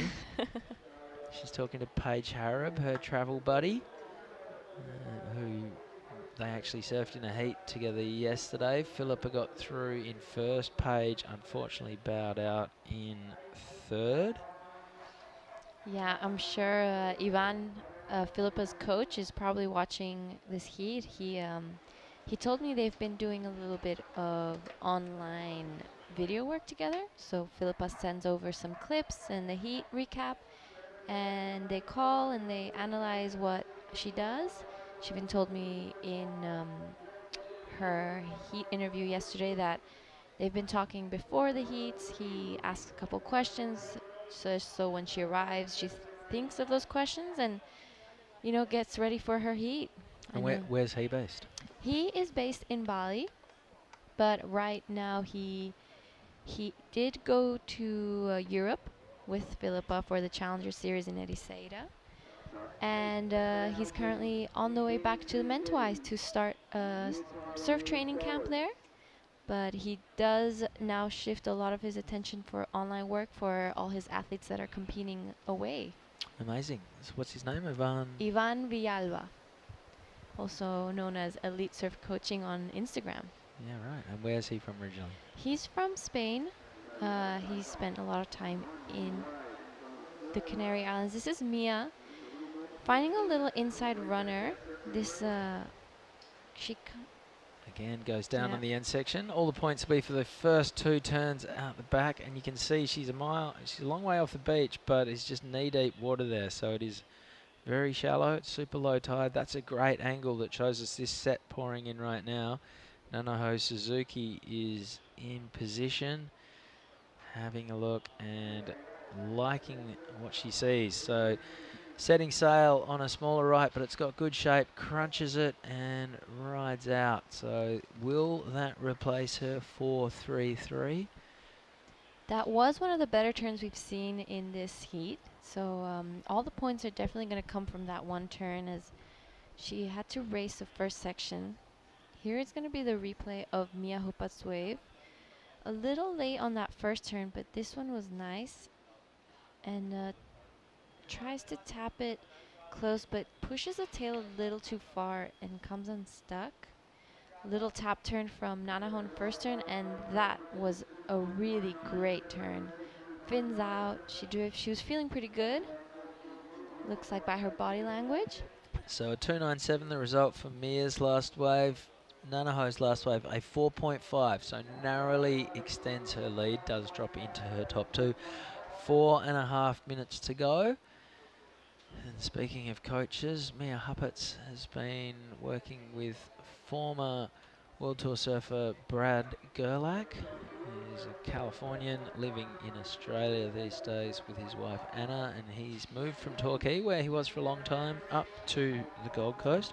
I wonder if he knew Marcus Huppatz while he was in Torquay, because now Mia's relocated as well. She's working with Ger. And he's not only one of the most stylish surfers of all time, he is a great thinker and student of the sport, really analytical, runs his Wave Key program online, which is a series of video tutorials you can download and watch in your own home. And there's a lot of visualization, there's a lot of body work. It's basically dry land surfing and visualization that you then take into the water with you and try and replicate when you're surfing. And yeah, it's good stuff, so check it out, Wave Key. And Mia will be looking to replicate some of Ger's competitive animal instincts right now and get aggressive and see if she can't lock in a big score with 3 minutes 15 to go. There's 5.43. This has been a really lackluster heat. Both of these girls would want to sink their teeth into something to get some confidence to take into the semi-final. 3 minutes remaining, and that is the beautiful backdrop here at Jinzun Harbour. Obviously we are the tent in the middle, the big infrastructure with the judges and the media up top. Downstairs is the surfers' deck. There's catering, there's a big board store, or boardroom full of everyone's equipment. And then our little broadcast tent is just off to the left of screen. 2.5 minutes to go. There's Reef Hazelwood and Micah Margison. A bunch of the other competitors. Alistair Reginato, he'll be coming up shortly. 2.5 minutes to go. We're seeing a little bit of an Australian storm forming. Lately in these events, I'm seeing more and more Australians support each other and come down to the beach to watch each other's heats. Yeah, the boys and the women are well and truly in each other's corners. All right, Mia Huppatz, she has priority. Let's get aggressive, Mia. She needs a score. That's a good first turn to get things going. Out on the face, it was a bit of a flatter turn. Needs this wave to stand up and let her go at it a couple more times. Crunches it, and she might even go for the little rebound on the right. She is out of there. Minute 45 to go. Anything over a 4 will bring her closer to Nanaho Suzuki. 90 seconds remaining in the heat. That's plenty of time to get back out and grab another wave. And you'll see Nanaho now will make her way over to Mia because she doesn't want to let Mia pick up something under priority. But she would love to upgrade her 4.5 as well. Now we see Mia heading back to the northern peak to get away from Nanaho. Nanaho's like, you know what? I'm not going to play cat and mouse. I'm going to do some surfing instead. Takes off. That's not going to do much apart from put priority up for grabs. Although with our two surfers now about 50 metres apart, priority is not going to come into play. Yeah, this heat could go either way right now. Nanaho regains priority, but Mia has, you know, run so far away from her. And that's the competitors in the next heat, Charlie Hurst and Philippa Anderson. They're going the other way. So we've got two surfers heading north, two surfers heading south. Charlie and Philippa know that they have to stay well and truly away from the action. There's 30 seconds to go. Mia Huppatz is desperately trying to get some separation from Nanaho Suzuki. Mia needs a 5.43. There's 20 seconds to go. And Nanaho has got over there. Now Mia's heading the other way. 10 seconds to go. And it's looking like Nanaho Suzuki might just be joining Minamai Nanaka in the semis. And there's a great little moment of sportsmanship. Charlie Hurst and Philippa Anderson are going to round things out in the last of our quarterfinals. That is kicking off right now. Was this the wave that Mia Huppatz needed? We're going to go to a quick break. Don't go anywhere. More action from the Taiwan Open of Surfing coming our way right after this.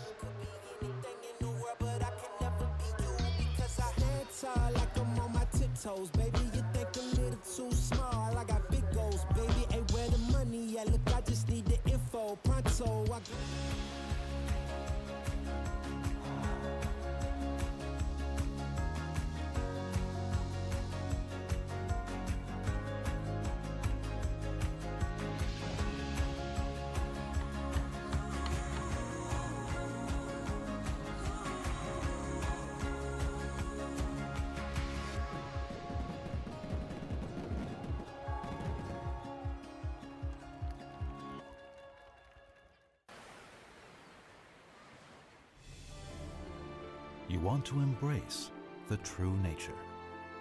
You want to explore the beautiful world beneath the sea.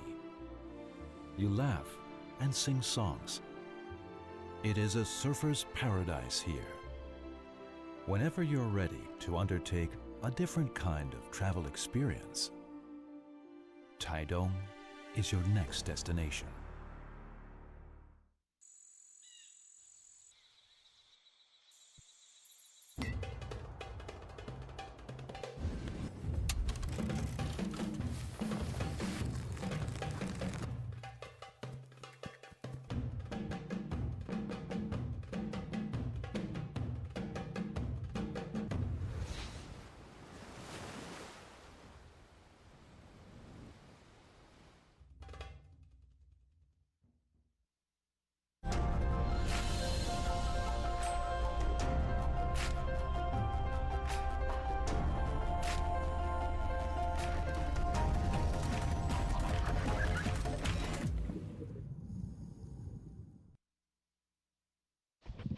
So guys, welcome back to the Taiwan Open of Surfing. This is quarterfinal number 4. We have in red Charlie Hurst and in blue Philippa Anderson.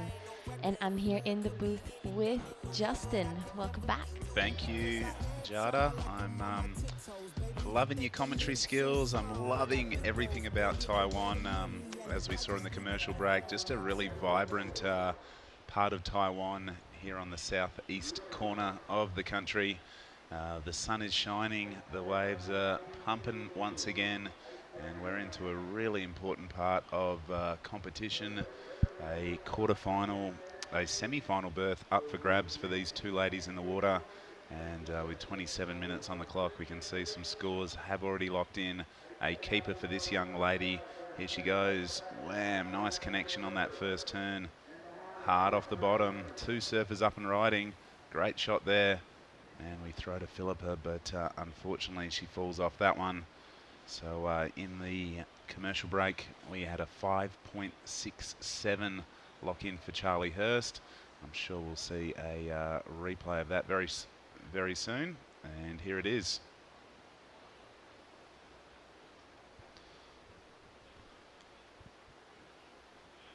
Well, I'm sure it'll be coming to us shortly, but look at these swell lines just pouring into Jinzun Harbour. A really nice set. Unfortunately, the girls out of position for that one. But wow, looking good. Yeah, it definitely seems as though swell picked up in the last few heats, actually. Yeah, it was a bit of a slow start. A bit of a tight tussle in quarterfinal number one. Some bigger scores getting dropped in quarter two. That last one felt like it definitely had a few more opportunities. And we can see some good action as we've got the replay for the opening ride of Reds. This is Charlie Hurst. Pretty sure she hails from New South Wales. Drifts the tail on that one. And that locked in at a 5.67, a 5.67. And this was Philippa Anderson's 1.87. And this is a replay of Charlie Hurst's last wave. A really nice first turn and straight into the second one. As we see Philippa behind, just coming unstuck. But it's been a great day of waves. Yeah, day number 6 here at the Taiwan Open of Surfing. Last score in for Charlie, a 4.0, so it gives her the early advantage. And there we see our third semi-finalist from Japan. A really strong contingent of Japanese surfers on both the men's and women's side of the draw, but this lady on screen's been super consistent throughout the event. Yeah, not only in the event, but also outside. I've seen her every morning and every afternoon during the free surfs. And she has been a really consistent surfer throughout this whole event. And it'd be great to see what she pulls out in the semifinals. Yep, so she is into semi-final number 2. She'll take on the winner of this heat in the water. And so far in the opening 6 minutes, Charlie Hurst has done the best of it, a 5.67 and a 4.0. I was lucky enough to see Charlie in action back in my home state of Western Australia, competing in the Peel Pro Junior, which was the final Pro Junior event of the Australia Oceania region, I should say. And Charlie reached the quarterfinals, so she's made it to the quarterfinals in a couple of events in the last month or so. But she's got a really nice technique, really good style, and whether on her forehand or backhand, we can see that she's able to drop scores. I'll take this opportunity to do a big shout out to everyone tuning in on the webcast. It's been an amazing 6 days of competition, but a big hello to anyone from back in my home state of Western Australia. I know there's been a lot of people tuning in to watch Willow Hardy's heat. I was lucky enough to have a chat with her, and a semi-final finish. Hopefully she can go one better and make the final here in Taiwan. Yeah, you know, tomorrow is going to be another amazing day, but focusing on today, there is going to be an expression session. There is. You've signed up? Oh, not just yet, but I will right after this heat. Well, talking about expressing themselves, we are going to throw to Chris Binns and the winner of the last quarterfinal. Over to you, Binnsy. Thanks a lot, Justin. All right, Nanaho, not the greatest conditions, but congratulations on the win. Yeah, thank you. So I meant not the best heat. It's a little bit slow. What changed in that heat, conditions-wise, do you think? Yeah, so I'm a little bit nervous, so because windy, slow heat, and then Mia is super good surfer. So, but yeah, I'm lucky to get a good wave. Yeah, you looked really solid on your board. Are you feeling like you've got a good rhythm this week? Yeah, I like Taiwan's wave. Yes. Where are you from in Japan, and are the waves quite similar to where you come from back home? Yeah, I'm from Aichi in the Tokyo and Osaka in middle. Yeah, looks similar wave in my hometown. And you're through to the semi-final. That's a great result. You must be excited. Yeah, I'm so excited to the next round. Yeah. Well, you're ripping. Any words for friends and family back home in Japanese? いつも応援ありがとうございます。すごいちょっと厳しいヒートだったんですけど、確実に勝つことができて今とても嬉しいです。次のラウンドも自分らしく頑張っていきたいと思います。応援よろしくお願いします。Well, good luck further on in the event. Yeah, I'm so excited, and yeah, I love Taiwan. We love you in Taiwan. All right, back up to you guys in the box. Cheers. Well, thank you, Chris. And I just love the enthusiasm. The Japanese surfers, they're always so happy, so smiley. And yeah, she should be smiling because she's booked herself into the semi-finals. An absolute keeper result here at a QS 5000. So many points and opportunity on offer in the last major event for 2022 in this region. Right now, an all-Australian matchup in quarterfinal 4. Philippa Anderson, a really, really experienced competitor and campaigner. She's up against a young lady, both from New South Wales, and I'm sure there's a fair contingent tuning in. And a big shout out to the crew from Surfing New South Wales. My old mate Tom Dixon has recently rejoined the ranks there. So Dicko, I'm sure you're tuning in. To Maddie, to Luke, to all the crew there. They do an amazing job, and they have a big run of events in early 2023 to look forward to. G, have you ever thought about coming down to Oz and competing down in Australia again?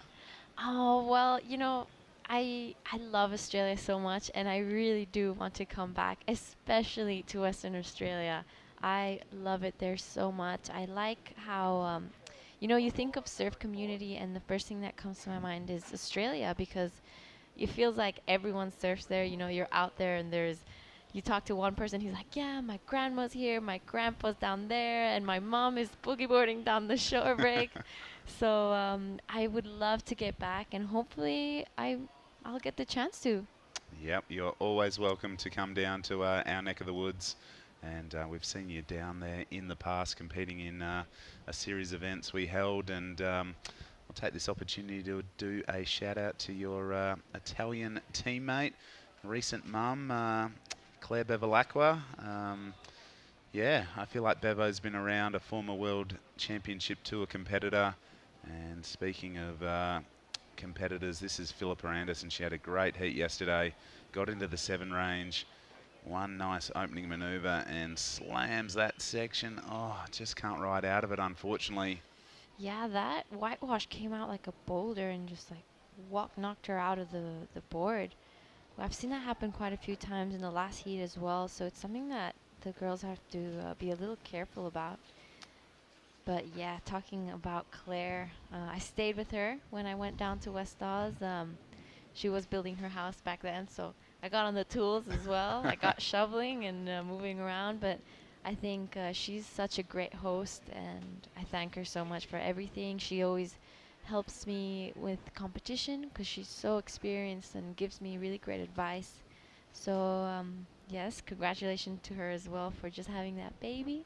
Hopefully see her out in the lineup soon as well. Yeah, well, I know that we're probably going to see some live action, and here we go again. Philippa Anderson. The waves look like they've increased in consistency and size in the last half an hour or so.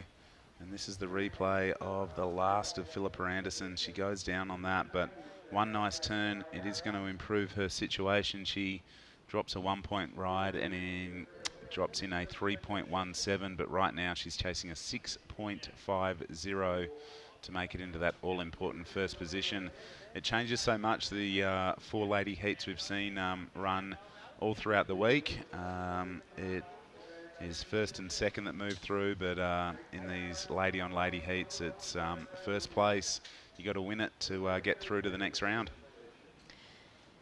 Yeah, it changes. It's a little more intense out there. You have a lot more pressure on yourself, especially because there's less people out, so you really have to mark your spot out there and sit and, stick to your guns and make sure you're making the right choice.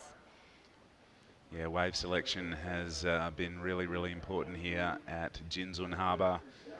It's a really fun wave out there, but getting on the best waves allows you to do the best manoeuvres and eventually get the best scores. So right now, the best of it, a 5.67 to Charlie Hurst. She sits out there in red with first priority, and she's not going to take off on anything that is going to allow her to score anything less than a 4.0. She'll want to drop that low number and apply a little bit of scoreboard pressure to Philippa if the opportunity allows her in the next 16.5 minutes. But I'm sure the boys are getting a little bit excited about this win coming up, because I'm sure they've all got, an amazing bag of tricks, and this little bit of wind is, for me, feels like some aerials will be going down in the upcoming heats. Yeah, as we see Charlie opening up this ride and just falls off. But yeah, I'm sure we're going to see some of the boys take to the air with this wind coming up. I saw a few of them getting ready and checking the waves out. So it's going to be an exciting quarterfinal to watch. Yeah, well, looking at the heat draw for the upcoming men's quarterfinals, we've got an all-Japanese affair in quarter one. We've got an all-Australian matchup in quarterfinal number 2. In quarter 3, it'll be an Indonesian surfer in Oceania taking on another Japanese surfer. Quarter 4 will be Japan versus Australia. So, as we were talking about, the Japanese have been performing really, really well. Here goes Charlie Hurst. Nice connection on that first section. Got an oncoming section. Hits that, and yeah, she's just keeping busy. I like it, when you don't have priority. I like the surfers that, just try and build momentum throughout the heat. And for me, this was a pretty handy wave. Nice bottom turn, connects right in the pocket there. And probably wanted to get a little bit higher on that turn, but was unable to do so. Yeah, something I like about Charlie is that she seems really smooth in between each turn, and a lot of flow, and she comes out of her turns with lots of speed as well. So she's a really great surfer to watch, and she looks really young. I find her competition really mature. Her surfing is very mature for her age. Yeah, I'm not sure how old she actually is, but still competing on the Pro Junior Series, so she's definitely under the age of 20. And I'm predicting she's still a teenager, and she's up against a really competitive beast in Philippa Anderson, who has done the qualifying series for quite some time, and she'll definitely be wanting to bank a semi-final finish as a minimum here in Taiwan. Obviously the sister of Craig Anderson, one of the best free surfers on the planet. He's dropped many a video part. He's featured on covers of magazines. Probably the most iconic shot I remember of him on a really small little board, just getting absolutely tubed at Kanduis. And a guy that you put him in a left-hand wave, he'll probably do something pretty special.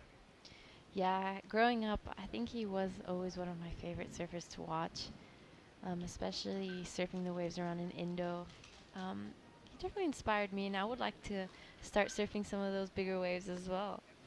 Well, speaking of surfing bigger waves, the consistency's definitely improved, and Philippa Anderson, that's a nice turn, but she's just struggled a little bit to ride out of her manoeuvres. I think she's I don't know, maybe overthinking it, but putting a little bit of pressure on herself.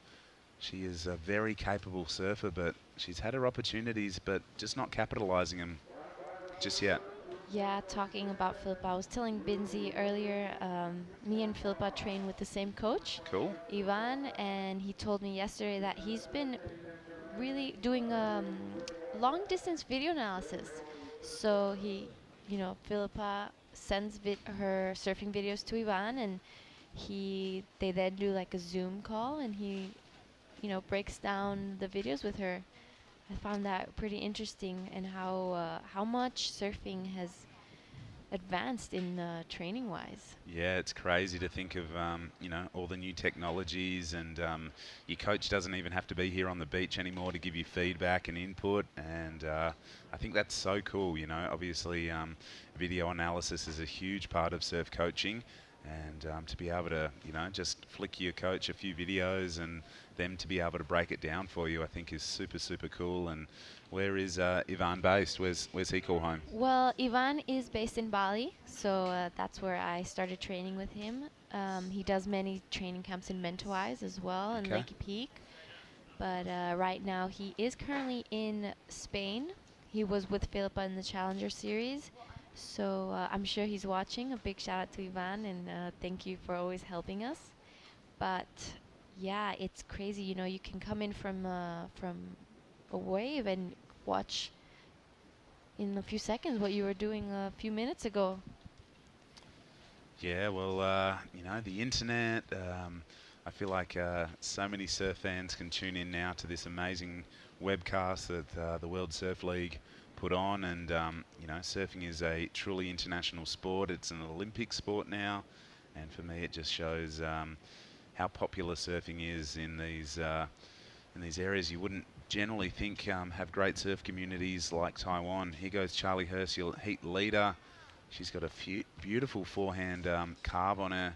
Slices back now, waiting for this one to stand up on the inside, and that inside section has become a little bit more tricky. There's a bit more water, a little bit more sort of energy in that inside section, and the ladies have just struggled to really ride out of their finishing maneuvers. Yeah, here is a replay of that last wave. I love this front carve she has. It goes straight into the second one. And yeah, it does seem like the girls are struggling to finish off their waves. It was happening as well in the last heat. They kept just falling off, so it must be maybe a change in tide or the swell direction that just causes those waves to collide and make it harder to finish off.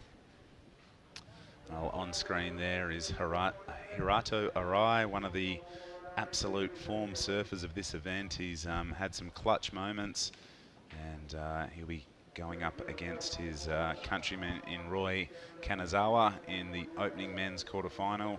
He's there with his wife, who has been a great supporter of him, and yep, look for him to absolutely throw chook feathers on the left-hander. He's a really, you know, experienced and capable surfer, and I can guarantee that at least one surfer in the semi-finals will be from Japan. Yeah, so I asked Chris this, and I'll ask you, now that we're getting to the back end of this contest, what have some of your highlights been? I've just loved this country, but surfing highlights for me, I think, have been those couple of buzzer beater moments that we've seen go down. Oni Anwar's clutch performance a few days ago was really, really cool to see, but what I have liked is just the standard of surfing across the men's and women's side of the draw. There is no easy heats. Obviously, I'm a little bit biased towards Willow Hardy. She's really impressed me, and yeah, she's just improving every heat, and yeah, she's going to represent WA at the Australian Junior Surfing titles in the not too distant future. So yeah, I'm going to say that Willow has been my my highlight so far, seeing her progress so deep into the draw here. But on the men's side, Bronson's air game, there's been so much to enjoy and to watch across both sides of the competition. So this is Philippa finding a right, and she'll be wanting to finish off strong. This was one of the longer waves we've seen ridden in this heat, and that was a great turn.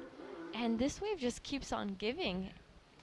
So she's looking to improve a 2.27, and I am pretty sure she got that score. Yep, and this is live action now with your heat leader, Charlie Hurst. Nice little check in the pocket, winds up harder. That's a better turn for Charlie. You can hear the hoots and hollers coming from the Aussie supporters on the grandstand that we've got here at Jinzun Harbour. I'm sure we'll get an opportunity to break down those last two waves. Yep, this is Philippa Anderson, so she picked a really good wave. Not super steep to start off with, but you can see it connects through the inside, starts to bowl up a little bit more. And she's just tagging it all the way through. That was a nice turn there. And she'll feel a lot better. She's had a bit of a slow start to this one, but multiple backhand maneuvers for Philippa. And this is Charlie Hurst. 2 turns, but this wave really bowled up for her. I think that was a really strong finish. You know, the girls are definitely going to be feeling a little more confident after that exchange, but we will see who gets the better of it. So Philippa's last wave came in at a 4.6. So it does close the requirement, but we're still waiting for the last of Charlie Hurst, looking to improve a 4. Yep, so Philippa's now got a bit of a keeper underneath her belt. The requirement, a 5.08. We'll see if that is going to change once the last of Reds does lock in. 6.5 minutes on the clock. These 30-minute heats have, they sort of, you know, it sounds like a lot of time, but they do tick over pretty quickly. So right now we've had 11 waves ridden in this final quarterfinal on the women's side of the draw. This is a QS 5000 event, and I reckon when the scores take a little bit longer to drop, that the judges are having a good think about it. They're probably dialing up the replays of her last couple of scores and comparing, contrasting and analysing how she performed on that last wave compared to her other keeper numbers. And as we get down under 6 minutes, you can see the space between the two competitors. It's a big playing field out there. It's obviously a lot different with just 2 ladies in the water. And there it is, a number in, a 5.77, the best number of this quarterfinal. So Charlie Hurst has gone into double digits. She has extended her lead, and the requirement for Philippa Anderson now a 6.84. So the young surfer in red is applying a bit of scoreboard pressure to Philippa Anderson, who does have first priority. Yeah, Philippa has shown those bigger scores in the past heat, so she knows she can do it. She's just really looking for that opportunity. But yeah, it's going to be great to see what she can pull out of the bag. She does have priority, and she'll be waiting for that bigger set wave now that she has sort of a foundation. Exactly right. I can tell you that a quarterfinal finish here in Taiwan would be an equal 5th place finish. If you bow out in this round, 2,282 rating points will go towards your overall tally. $2,000 worth of prize money, which would certainly help with upcoming travel and expenses. But, you know, close to 3,000 points for a quarterfinal is, you know, definitely a good result at the end of the day. But, you know, the ladies want more, and this lady is delivering. Charlie Hurst, nice opening slash. She's hoping this wave's going to hit the inside, puts a bit of back foot into that one, squirts a bit of spray out of her board. Nice little foam climb. And, yep, she has got good rhythm in this heat. She seems to be reading the waves well, really connecting the dots on all of her opportunities. Yeah, Charlie keeping busy and catching that wave under priority, so trying to find and give herself more opportunity to catch waves. You're right, I do think she has great reading in these waves. It must get so tiring, you know, paddling front and back. But here is the replay. A beautiful first down carve and straight into the second one. You know, a little push on the tail as she runs down this section to finish this off. And, you know, she must be feeling pretty good right now. Yeah, she's quite a petite young surfer. You know, she must weigh all of about 50 kilos, I reckon, probably, you know, half my body weight, but she just seems to be able to find those really good sections on her forehand. She's got a great read on the waves, and, you know, these conditions are looking really, really good for her.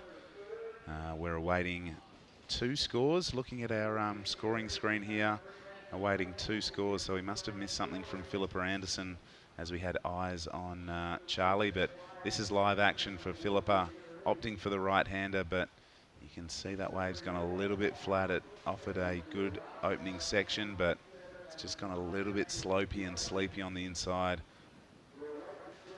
Connects well there. Yeah, that was one of the longer rides from Philippa, but you know, in one of the last exchanges, you saw that even if Charlie's wave was shorter, it had more punch, and she went more vertical and into the pocket, and the judges liked that over a longer running wave. So, you know, it's really interesting to see how they score these heats. Yeah, well, it looks like the last of red will not go into a top two, a 4.67. Still awaiting the score for Philippa Anderson's last, but this is the drawn-out shot. It is almost a perfect right and left-hand peak. The wind has come up a little bit, but it really isn't affecting the performances so far. A lot of surfers hanging out, you know, even though people have been knocked out, they're still here supporting their mates and cheering on, you know, their country ladies. Yeah, it'd be great to see as well, you know, talking to most of the surfers, they were using epoxies throughout the whole event, but now that the wind's picked up, if they're going to switch back to their PUs instead. Oh, interesting. I like that. I like that. Look at you dissecting and analysing. Yeah, a very good question. You know, generally speaking, the epoxies don't go so well once you've got a little bit of lump and bump on the face, but yeah, it will be an interesting thing to see what the men are doing, what their assessment of conditions will be. With just on 1 minute, Philippa Anderson's locked in her best score being a 4.80. She's still chasing a good number, a 6.64 in the next 45 seconds. She's got second priority, and you can see Charlie's just, you know, coming a little bit closer. Doesn't want Philippa Anderson to, you know, get anything in the next 30 seconds. It seems as though there might be lines coming in, but I've made the mistake here before my free surf, thinking something was coming and paddled out, and it was nothing. Yeah, it's not the easiest lineup to read, but here you can see Philippa Anderson's trying to get some distance between herself and Charlie Hurst. And with just on 5 seconds remaining, Charlie's going to use her priority to keep Philippa off this one. Goes for the big backhand blast, but is unable to ride out. And Charlie Hurst will be moving through to the semi-final stage of the heat. We say goodbye to Philippa Anderson, and we'll be right back after this short break.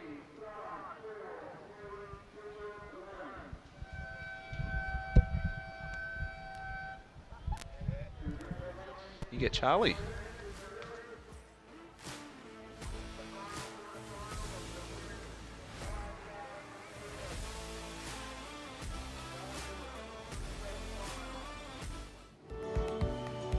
有时候我们会观察那个树梢地面的摆动啊，或者是旗子，但是看不到最快最好玩的方法。你看口水它移动的方向，它就是我们地面风的速度最高方向。等一下呢，我们要去的那个前点要当天表，深度蛮深的，所以我们都要检查一下啊，你的电脑表看看有没有进入最大的电压极限。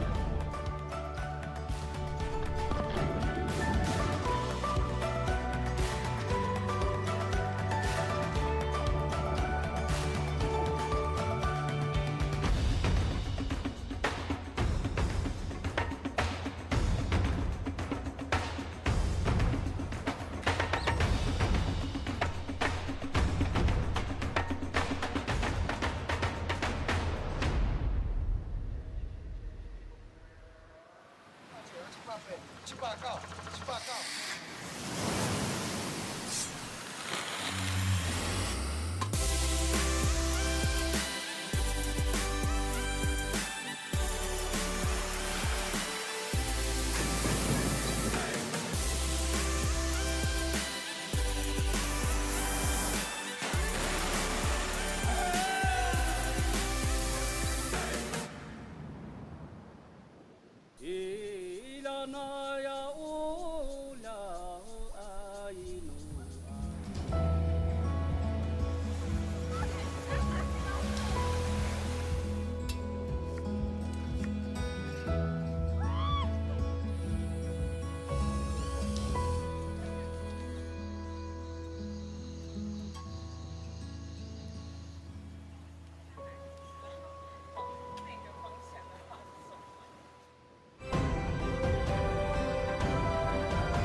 there we see our final semi-finalists on the women's side of the draw. Charlie Hurst. We're into the men's quarterfinals now, and this one features Hiroto Arai and Roy Kanazawa, so an all-Japanese matchup. Tippy, what do you know about these surfers in the lineup? I know both they surf really well. You know, to surf into this quarterfinal, you have to perform. And one thing I know about Hiroto Arai, he was one of the Japanese prodigy back in the days. He traveled around the world, and these days he's still in the mix between all the young Japanese. As we can see, this is Hiroto Arai. He's I have to say like one of the senior in this event from Japan, and experience shows it helps also for for him. Yeah, you're right. He's competed at World Juniors. He's done ISA events. He's used to travel with Oni Anwar, one of Indonesia's great ambassadors for competition surfing, and he has been an absolute firecracker. If you get him on these left-handers, the right opportunity, he has just been teeing off, and he opened with a 3.67 on that first wave. Yeah, nothing crazy, just trying to fill his his wax. Couple maneuvers, 3.67, nothing major. I'm pretty sure he want to get that upper 6 or 7. He did score a couple of big score on his campaign previous heats, and I know he can do it again. Yeah, well, we'll be able to get a bit of a breakdown of conditions with Jada Lagarde. She is with Charlie Hurst, who is on her way to the semi-finals. Hey guys, so yeah, I'm here with Charlie Hurst, the winner of the last heat. Charlie, there was a big change in conditions during your heat. Was there any change in your tactics while you were out there? Not really. The position of where the waves are coming through is still pretty similar. It's just that bit of stronger wind, so just making sure I'm riding out the turns, but yeah. Now that the wind's picked up so much, was there any change in your equipment? Yeah, I actually was deciding between riding an epoxy or just my normal PU, and once the wind picked up, I went with the PU. Tell us a little bit more about your equipment. You're looking like you have a really nice board under your feet. Yeah, I'm just on a Channel Islands Fever. It's my go-to board, and yeah, I love it. It's my every conditions. Is this your first time in Taiwan? It is, yeah, and it's been really amazing being here. It's such a nice place. What would you say are some of your highlights from coming here?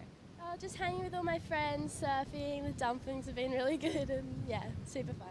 So who's your crew? Who did you come down here with?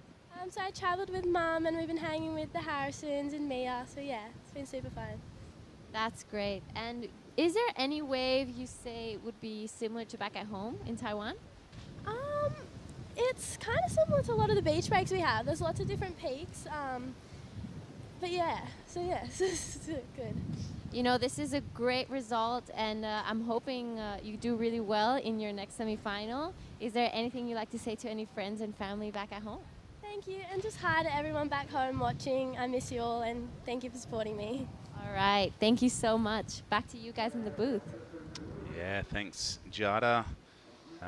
As we saw Kanazawa there, he is a powerful surfer and really ripped into that right-hander. And is his opening score. I'm sure we'll get a bit of a replay of it, but yeah, he has been a bit of a surprise packet. Talk us through this one, Tippy. Yeah, Roy Kanazawa opening with a strong, kind of like a hang there a little bit, but this one, that's where he can push a bit harder. I would say, just one nice turns there, but he could goes into that range of a number that Hiroto Arai opens. Still 23 minutes to go, still early. They still figuring out because the condition is a bit different. I'm pretty sure they went for free surfing before the competition started, and surfing in the morning and surfing on their heat right now is a bit different. A bit of a wind going on, but they're still contestable. Yeah, still some great waves on offer, and on screen there you can see Charlie Hurst. That's her mum on the right-hand side. Marlon Harrison in the background, and that is Holly Williams as well. So there's been some great support no matter what country the surfers are representing. Seems like a lot of crew are hanging out and just stoked to be here. The sun is shining. We really haven't had a drop of rain the whole time. It's been a really, really beautiful experience for me to be here at my first Taiwan Open of Surfing. And the score has locked in for Kanazawa in the blue, a 5.33. So the judges, they liked that second maneuver, and I liked it as well. A nice little sort of layback right in the pocket, pushed hard on his tail pad and threw a bunch of spray on that maneuver. Yeah, it's a bit, you know, giving a separation right now between Hiroto Arai and Roy. Now it's, you know, it's a bit clear what, you know, what the scale is out there. As we can see, Roy also a strong backside there. This could be into, you know, his backup score if he can finish that one. Another section probably right there. Boom, little flare right there. Nice. Wow, how did he get that speed, you know, from like a, you know, a rebound backside into a 360 of air there. Yeah, ninja-like reflexes. That was really cool to see. This is the replay. Nice first turn and slashes back, and you can see down the line it's a bit of a dead section here. Sees this oncoming and really connects well and just pops that one. No worries at all to get the reverse, and I think the judges are going to like the variety and the innovation on that second scoring wave for blue. Yeah, he could go into you know, his highest score right now. 5.33 opening right. Back it up with, you know, not even like wasting any time right there, Roy Kanazawa, because he know Hiroto Arai is lethal, you know. You need to put him a little bit under pressure if you want to go through into the semi-final. Yeah, exactly right. So looks like his tactics are pretty clear. He wants to apply some early scoreboard pressure to his fellow Japanese surfer. And with 10 minutes, well, just under 10 minutes transpired, there is a local contingent of Taiwanese surfers. Such a great opportunity for those young boys and girls to, you know, soak up this high-level competition. It's a men's QS 3000, and just being here, experiencing, you know, the surfers' preparation, how they perform in the waves. It will definitely bode well for some bigger performances from the local surfers moving forward. So yeah, Roy Kanazawa, his second score is a 5.83. Not much different from his first one. Maybe you know, the judges only score for that one big maneuver and then the rebound. I think the aerial was a bit of a, you know, not much of a impact on that wave. It was just a, you know, a smaller section coming through. It was a laugh actually. That ride was just a, you know, I don't know. It's just a trick that he do that. Yeah, just a nice little exclamation mark. But they've said it's half a point better than his opening score. But he's now landed in double digits. The requirement for red with priority is now a 7.49. But he only has one score on the board. And here it is again, another replay of the last of blues. Good first turn. Not much on the second maneuver. Has to bunny hop his way through to the inside and hits the oncoming section, but can't believe how he's just had the ability to just pop that and ride out. So yeah, probably two quality maneuvers in that wave, and the judges have gone just under the good range. A 5.83 rewarded to Roy Kanazawa, and he sits in the lead right now. Yeah, with you know, almost halfway through. This is a 30-minute heat. Roy have quite a good numbers there. Hiroto is just with one score right now, 3.67. You know, in this situation, you know, Hiroto's thinking like, I still have a lot of time out there. You know, 3.67 is something that, you know, not gonna goes into my account. I need two wave. I need two good wave. I'm pretty sure that he's in his mind. But before those wave coming to Hiroto, Roy Kanazawa just keep getting busy and busy right there. Yeah, you can see he is happy to catch waves underneath the priority of red. Red's backhand has been lethal, and here he is up and riding. Nice first slash there. Gets up and over that section, back into the power pocket, and connects with that section well. So second scoring ride for Hiroto Arai will lock in shortly. 17.5 minutes on the clock. but he has been extracting some good numbers on the left, Tippy. Yeah, I was surfing with him yesterday. You can see a nice wall climb right there. Another off the top there. Just unfortunately, this wave just dying off. On the free surfing yesterday, he only go left. You know, there's a couple opportunity for him to go right, but he knows. You know, he been scoring high score on the left, and I think he's just sticking to his tactic. Going left is a way to make you know, all those scores. Yeah, well, he's done really, really well on the left so far, so why mix it up in these important quarterfinal heats? He'll stick to his guns, and he'll have great confidence in his equipment and his ability as he's up and riding again. Nice first turn, hits it a second time, waiting for a steep section.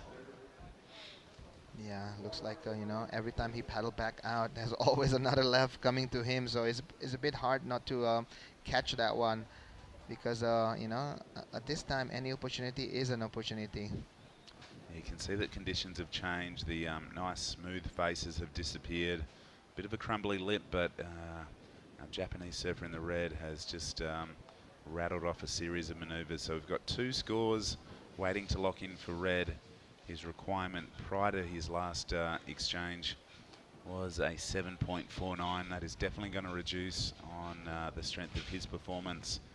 And I think a guy that won't mind this little bit of ruffled texture and a bit more wind is that guy on screen, Reef Hazelwood, just loosening up prior to his quarterfinal, just getting the hips loose. He has got a really impressive aerial game. So Reef, next heat will surf against Alistair Reginato. 2 different kind of style right there, Justin, because Reef is a guy that's gonna, you know, opting, you know, this condition, he could do he gonna choose maybe the airs, but one thing for Alistair, he's just gonna do a big, strong maneuver like yesterday, you know, all about power surfing. Yeah, exactly right. Reef is really fast, he's really nimble, and you know, he's got a big bag of tricks, while Alistair Reginato has made it through to the quarterfinals on the strength of just some solid bottom turns and really powerful top turns. So it'll be a contrasting matchup between the 2 Australians, but I'm looking forward to it nonetheless. These guys have really impressed me thus far, and we'll see who can make it through to the semi-final stage of this men's QS 3000 event. Yeah, the numbers of surfers keep going down every single day, you know, from a big 80 round of 80 in the first day for the men's. Now it's into the quarterfinal. Here we go, Roy Kanazawa on the screen. Strong surfer from Shikoku, Japan. I have the opportunity to ask Joe Azuchi. They actually come from the same island, Shikoku. And I asked them, like, you know, I don't know, there's a beach break in Shikoku that's similar like this called Ikumi Beach. And Japan have I have to say, have a similar wave condition, you know, like can be like this, but a little bit colder. It's a bit up north. Yep, some colder water. No one's been pretty much in anything apart from board shorts and a vest. Maybe Willow Hardy in a 2 mil steamer. She's got a few, a bit of feedback on that. But yeah, we haven't sort of seen any super strong winds. It's been really nice in the water. Tropical conditions here at the Taiwan Open of Surfing, and looks like red is not going to go that wave. But plenty of opportunity here at Jinzun Harbour, and the scores have locked in. The last 2 of Arai in the red have improved his situation. He's still in second. He's got a 5.23 and a 5.03. Yeah. So the difference between those 4 scores right there, Justin, I have to say Roy Kanazawa kind of like pushed more on his tail. Hiroto Arai have, you know, a really great technique, but you can compare the way they surf on the same kind of condition right now. Roy pushed more on his tail. You know, Hiroto Arai have that smooth, you know, like all the maneuver is super smooth, super control. But if you want to catch up with Roy Kanazawa, he need to push a bit more. Yep, I reckon that's a good analysis of the scores and the performances so far. We're at the 12.5 minute mark. Everyone's stuck in the 5s right now. This is the replay of the last of Blues. Gets the board vertical there, 3 maneuvers, but not sure if it'll improve his situation. Yeah, Roy been really, really busy. I think this is the one that he just kicked out on that one. Just 2 maneuver. But it will be interesting because 5.83 and then also 5.37 is still higher than Hiroto Arai's higher score, which is 5.23. That's the reason why Hiroto need a 5.93 right, 5.97 right now. Here we go, Roy Kanazawa. Yeah, nice slice to open, backs it up again, and you can see he's looking to really push the envelope, put a bit more scoreboard pressure. He knows his countryman is definitely capable of locking in a 5.97, so the only way to make that requirement a bit bigger is to improve on his 5.37. So right now the best 2 numbers are with blue. Red has locked in a 5.23 as his best, but no one yet to hit the good range on the scoreboard just yet. Look at you know, Alistair Reginato's you know, posses. Quite big posses right there, you know. They have all the young guys there. We have Xavier, we have you know, Tolly Wiley there, Hinata, and then as we can see to Reef Hazelwood. He's probably the opposite. He just want to be by himself probably. Yeah, we bumped into some of those boys out in Taitung City last night, and Alistair Reginato, he went home early to prepare for this all-important quarterfinal, but the boys behind him all knocked out of the event. And just playing pool probably all night. They were looking for a bit of action. They've been staying here at Jinzun Harbour, which is a quiet, sleepy little town, and boys are that's some good energy to be around prior to a heat, I reckon. Yeah, I would love to see where's a Reef Hazelwood right now with his preparation. I want to see the difference if you know, the broadcast crew can bring the camera to Reef Hazelwood, because Alistair is not doing any stretching or anything. He's just want to go there and do big things. Maybe he's just absorbing a bit of that positive energy from his friends and soaking it all up, and probably just looking to unleash it on the waves out here. Yeah. But yeah, Alistair Reginato from the Sunshine Coast in Queensland has had a really, really good performance. Oh, they come from the same town then, yeah? From Sunny Coast. Yep. Oh, his Reef Hazelwood, no posses, just, you know, doing his own thing. Stretching the ankles, I reckon he's just limbering up. I think we're going to see him do some pretty impressive surfing as we see Kanazawa now. This is a better looking wave. It's a little bit steeper, and he's been able to connect a few times. And that's a good one, actually, Justin. Yeah. You can see the difference between Roy and Arai. Even though they have a really similar like bottom turn, at the end of the day, Roy pushed harder on the top. Yeah, I'm in total agreement with you there, Tippy. He's putting that bit more power into it. Yeah. Arai is quick and nimble and fast. He's really linked his maneuvers up well. And, there you go, the boys. Maybe a little bit of tactics there, but at the end of the day, the two Aussies. There's a bit of support there for Alistair Reginato, so I can understand why Reef's got the headphones on. He wants to block out all that noise and white traffic in the ears. Yeah. Oh, that's a better one from Hiroto Arai, Justin. Maybe he could hear what we're saying, you know, trying to kick that tail a bit more, and that's what he did. But look at the numbers from Roy Kanazawa, Justin. It's a 7.00, so Hiroto is looking for the highest score of the heat right now, actually. Yeah, well, this was a nice, powerful turn. For me, that was the best turn of the wave. And just connecting in the pocket. Super flawless, actually, yeah. Yeah, you know, there is a bit of lump and bump on the face, but it didn't show in his surfing. This is the last of Reds. A really good-looking wave. That was a beautiful turn there. And again, really loosened the tail up, so he's definitely listening to your advice, Tippy, and pushing a bit harder on those turns. I have to say this is going to go into that 7 range of Roy Kanazawa. It could you know, get the numbers that he need, but you know, a 7.6, it's one of the highest number of the day. So we'll see if that's the performance that the judges are looking for, you know.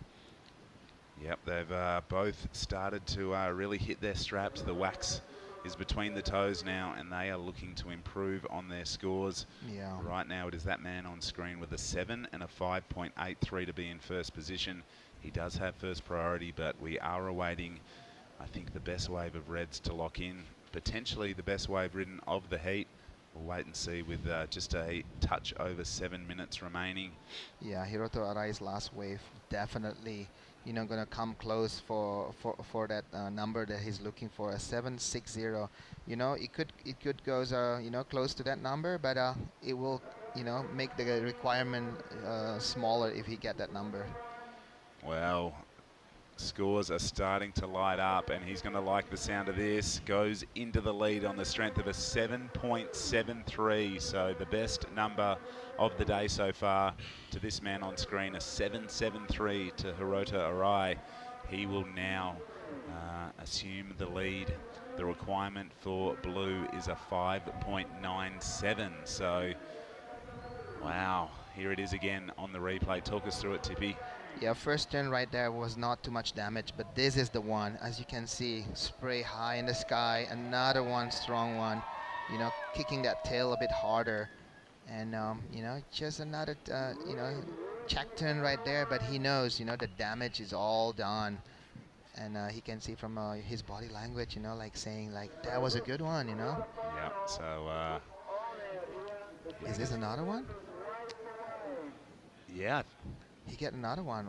Yep, while we were watching the replay, he took off on this, so he has got some really good momentum happening. And wham, slams the door shut, and he's feeling it now, you know. Yeah. He gave the little fist pump, and yep, he's feeling really, really good, and so he should. A 7.73 and another good backup wave still to lock in. Wow, back to back right there, Justin. Yeah, he didn't let the door open at all. He want to shut it tight, and no chance for Roy Kanazawa. Even if Roy's toes are in the way, he'd be trying to slam the door shut on him, and he's done that with a 6.60. So back-to-back waves for red have really put a stranglehold on this heat. Just a touch over 5 minutes remaining. The requirement now for Kanazawa, a 7.34. So he's looking for his best number so far. Yeah, wow, he is a really, really good competitor. I love the performance from Red. He is an experienced surfer, and it's showing now, because to get 2 scores back to back, you know, he was, you know, it was all one-way traffic with blue for quite some time, but he has sprung into action, Hiroto Arai, and wow, that is 2 good waves. He'll be feeling pretty confident with 4.5 minutes on the clock. Yeah, it shows how experienced is Hiroto Arai. He doesn't really care if he have to come back from behind, you know. He's just putting those numbers in his mind, you know, because if he need a 7, you know, he'll get a 7. Yeah. He's that strong. Yeah, he is paddling back out. He has pretty much gone left this entire event. He has not really even looked at a right-hander, and with a backhand that good, why would you want to go right? He is really, really good. He's fast, and I think his advice, I think your advice was well received by Red. He was pushing his tail a bit more. Yep. Yeah.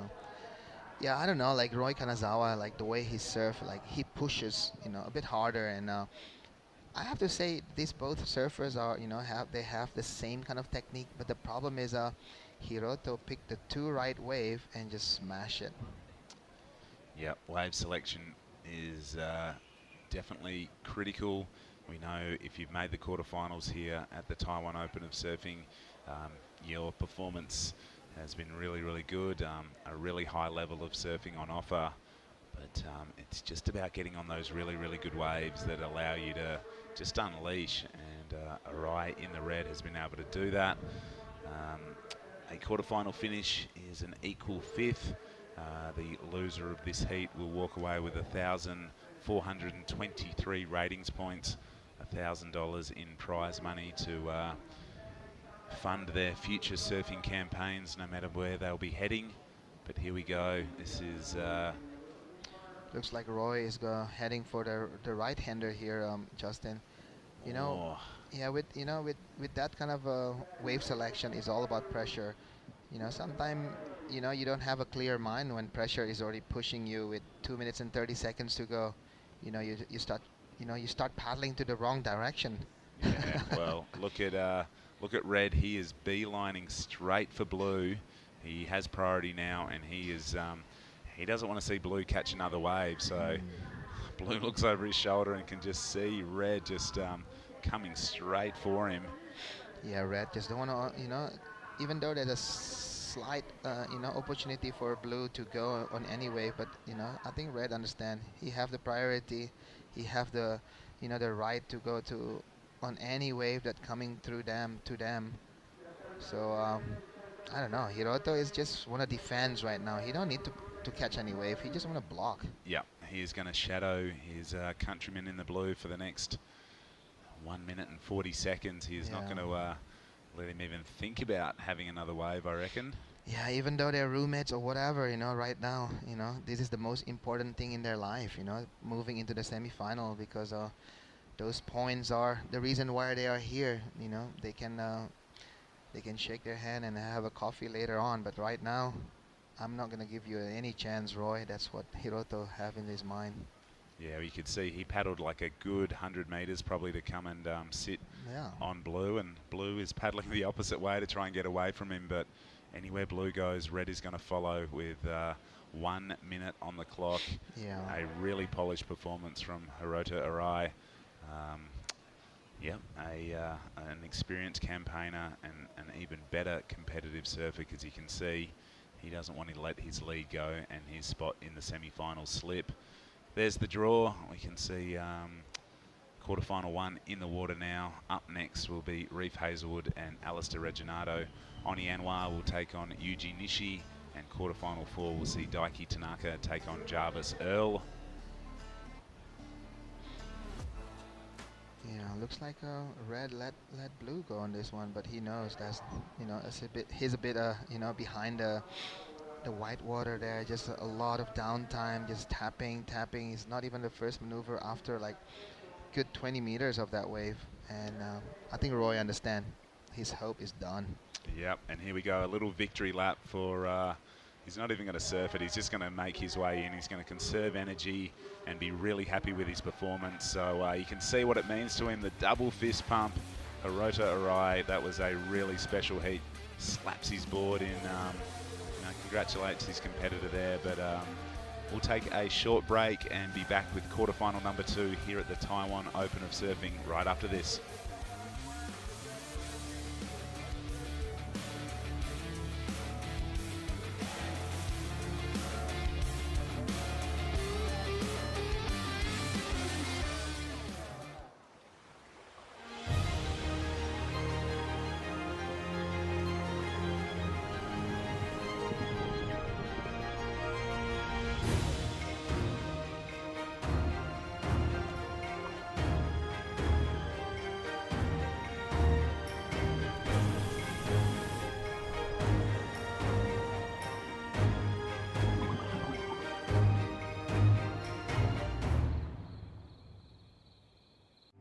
在台九线长长道路上，一旁就是那无尽的海洋。台东 Start 旅行是一场灵感的捉迷藏。台东是个美丽的地方，也是个很真实的地方。一起来寻找新的方向。台东 Start。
And welcome back to the Taiwan Open of Surfing. That is Hiroto Arai making his way up the rocks and into the semi-finals. The young Japanese surfer is pumped. It's a big cuddle for his troubles. He's through each round. Looking forward to seeing what Hiroto has to say to Justin Majex very shortly. That is where we are, Jinzun Harbour. You can see the competitors in the foreground. Thousands of photographers lining the shore, and then the contest infrastructure to the right. A battle of the Queenslanders right now. Reef Hazelwood from Caloundra, Alistair Reginato, he's from the Sunshine Coast as well. So two Sunshine Coasters, not Gold Coasters, Sunshine Coasters. So that's a couple of hours north of Brisbane and further again from the Gold Coast. Not quite as blessed with swell as the Gold Coast, but not quite as hectically busy either. A little bit more relaxed up there. Have you spent much time around Noosa and Caloundra in that part of the world, Tippy? Yeah, I've been there once, but I didn't get any good wave during that time. But I heard it could get some fun wave for sure. Some fun wave. Whoa, lights up when there's a cyclone, that's for sure. Yeah, but you have to live there to wait for the cyclone. You cannot, fly from Bali for a cyclone. It's a bit too far, but I heard it's been pumping when it's on. All right. We just saw Hiroto Arai on screen progressing through to the semis, and he's down with our own Justin Majex right now to have a little chat. Yeah, thanks, Chris Binns. An epic performance by this band next to me. Hiroto Arai into the semi-finals. How are you feeling? So good. Yeah, I'm so happy. Your countryman, Roy, he put a bit of scoreboard pressure on you early, but you've just stuck to your guns. You've looked at those lefts the whole event. How confident are you feeling going left out there? Pretty good. And Roy is, I know he's a very, very good surfer because he's a grand champion of Japanese Pro Tour this year. So I know he's just very good. But I just focus on my catching keep left, then waiting for good wave, then yeah, I can do that, so I'm very happy. You're through to the finals day. A semi-final is one step closer to the final. Is that where you want to end up in the final, of course? Of course, yeah. Tell us about your equipment. The wind has come up a little bit, but you told me you still rode your epoxy out there. Feeling confident on the epoxy, even though it's a little bit bumpier? Yeah, still feeling very nice. I haven't tried a PU in here yet, so I just keep, this was very nice, so just keep riding this, then yeah. You're here with your wife. Apart from surfing, what have you been doing? Are you staying here in Jinzun Harbour or close to the event site? I'm staying low pressure, just Netai tickets, just 5 minutes from here. We just rent a bike, and then yeah, come here every day with a bike, so yeah, that's pretty nice. I'll give you this opportunity to say anything to your fans back in Japan, any family watching in. Some words in Japanese, please. 応援ありがとうございます。ファイナルデーまでつなげることができました。あとセミとファイナル2つなんで、1ヒートずつ1ヒートずつ、あと1本ずつ、一発のターンしっかり集中して、優勝目指して明日も頑張っていこうと思うんで、また明日もたくさんの応援よろしくお願いします。Yeah, there we go. Our first semi-finalist through to finals day tomorrow. Back to you guys in the booth. You beauty. Thanks a lot, Justin. Who will Hiroto Arai be coming up against? Reef Hazelwood in red, Alistair Reginato in blue, and Reef has burst out of the gates with a 7.33. So looking forward to seeing the replay of this and having you break down exactly what he got up to on this wave. But that's a great score from Reef Hazelwood. Yeah, to open up with a 7.33, it's like, it's a dream start there, Binzi. Here we go, Reef Hazelwood. Not the biggest sets of the day, but, first maneuver is nice. Strong wraparound there. And then another tail slide right there. This could be the one, nice floater just to, give a bit of a different maneuver right there. A 7.33. Nothing serious, just super tight and compact. A bit of a variety, and 7.33. So Alistair Reginato surfing for the North Shore Board Riders. They're from Maroochydore, and they won the Aussie Board Riders Battle in Newcastle a while ago to claim their the title of Best Board Riders in the nation, beating a whole bunch of big name beaches, and they did a lot of that on the back of Alistair's work. Reef Hazelwood freeing the fins on that wave. Unfortunately couldn't reconnect with the face. Here goes Alistair Reginato on his backhand. He's a Queenslander, but he loves going left. And, we'll need to recap the start of that wave to see exactly what he got up to on his first turn. It sounded like it was a good one from the reaction next door to us. Reef just a minor score, a 1 for his last wave. Obviously goes into his top 2, but won't stick around in there for long. Would have been significantly more than that if he could have ridden out, because it was pretty sharp tail slide reverse that he threw over that section. 22 minutes to go.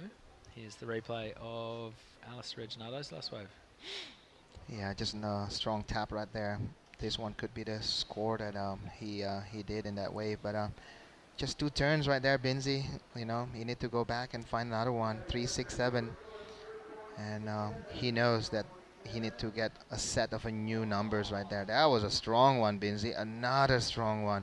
Can he manage to pull that one? So all the points will be for that first turn, but it was a pretty good one. So these guys have been studying the lineup all morning. They both had a free surf before we got underway. That first turn was vicious, got really vertical, through plenty of spray, and nothing doing with the second section. Can't ride away from that one. But Alistair's opening numbers, he's got a pair of 3-6-7s. So 21 minutes to go. It is Reef out in the lead. Reef 7-3-3, the only score that matters at this stage of the game. And, up next, your man Oni Anwar up against my favourite Japanese surfer Yuji Nishi. I don't mind Hiroto Arai either, who surfed in the last heat. He's great. He's been around for a long time. He's a baby face. He looks young. I think he's 27, 28 these days. And competed in the World Juniors, I'm going to say back when it was in Kiama on the south coast of New South Wales. Yep. Has been playing his trade on the qualifying series events ever since. So yeah, we have one Japanese in the semi-final, and then also what a great performance there from Hiroto Arai, representing Japan as the first semi-finalist on this event. He will surf against you know, the winner of this heat, Reef Hazelwood or Alistair Reginato. So, you know, one Aussie and one Japanese definitely going to be in the first semi-final there, Binzi. Yeah, that was Reef taking off, not much coming. So a lot of whistling right now, which would indicate there's some sets on the way. And all the crew in the grandstand are letting their buddies in the water know that there's stuff out there on the horizon. The wind is really starting to pick up. It's blowing from the northwest, so it's up the face of those rights. Maybe not the best, you know, if a guy like Reef is trying to do airs on the left, that's going to take the board away from him. But on the right, you can see the goofy footers throwing sort of backhand air revs. You can see the natural footers, maybe that's an alley-oop wind. Yeah. I imagine that's what you're sort of picturing yourself throwing in the expression session shortly, Tippy? Nah. So this is Alistair Reginato, you know, it's pretty much like his, this is going to be his first wave if he can complete this one, because a 3-6-7 and a 3-3-7 will be a thrown away. Boom. That will be, goes into his account, I'm pretty sure. Yeah, definitely. That will be his best wave with 18.5 minutes to run. Yeah, Alistair is not too much of a, you know, like the type of a surfers of a Reef Hazelwood. He just gonna do big, you know. That's his lethal weapon. Just going vertical like that, throw big water into the sky. Another strong backside there, and this one is I have to say that's pretty strong right there, Binzi. Yeah, it's going to be a good number for Alistair when it drops in. So Reef Hazelwood has the lineup to himself. 18 minutes to go. It pushed him into first right now. Yeah, 5-6-7 the result for Alistair Reginato. So 5.67 and a 3.67. Reef without really too locky in a backup. He's sitting second. 18 minutes to go. This one's pretty tight at the moment. Alistair with the best two-wave total. Reef with the best individual wave. And Reef now has priority. He is on the move. Having a look at this first line, deciding he's not into it. It stretches out. Bit of a closeout. There is the Aussie gallery. Carvello, Hinarts, Taj Stokes. You know what's surprising me, Binzi? Even though they're both are Aussies, but all this crew are hooting for Alistair Reginato. Yeah, the sort of grinders. That's Taj Stokes filming the filmer. Michael Marguson in the foreground. Xavier Huxtable. Thomas Carvalho right there. Tully Wiley. There's yeah, great Aussie spirit. Nada's still hanging around. No one's really in a rush to change their flights and get out of here after they get eliminated. They're just going to stick it out till the end and support their mates. Yeah. One day to go. Here goes Alistair Reginato on his backhand, flying down the line. Ooh. 2 turns, overcooked the second one and goes down. Yeah, you can see how hard he can you know, push that boards, Binzi. But sometimes if you over push it, that wave cannot handle all the pressure. Talking about pressure, Binzi, who's going to be your main competitors on your expression session coming up soon? Is it going to be Wainsey, or is it going to be Ty Sarati, or Justin Majak probably, no? Yeah, Majak's the big man rolling the arms over. Yeah. I'm not sure. The surfers themselves are allowed to surf, unfortunately, but in your heat. Well, I don't think it's a heat. I think there's just they're going to surf through our heat. You know that they won't be able to show us any form of respect whatsoever. Oh, there is no respect out there. It's what do you call that? Yeah. The judges all rip. Toddy surf pretty good. Ty Conaghan. They all can surf, actually. Oh, yeah, they all shred.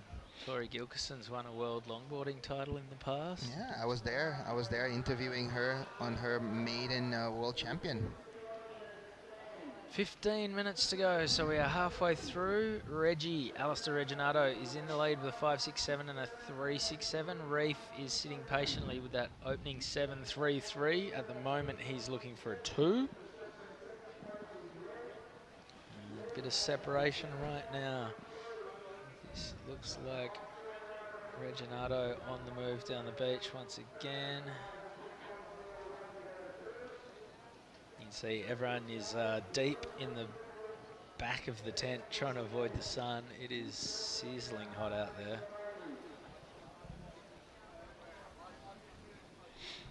So Alistair Reginato currently sitting in the first position. You know, Reef Hazelwood only have 2 score of a 7.33, the highest score of this heat, but also a 1.03. All he need right now is a 2.01. That's gonna be you know, gone in any second that Reef going on if he can go on any good one.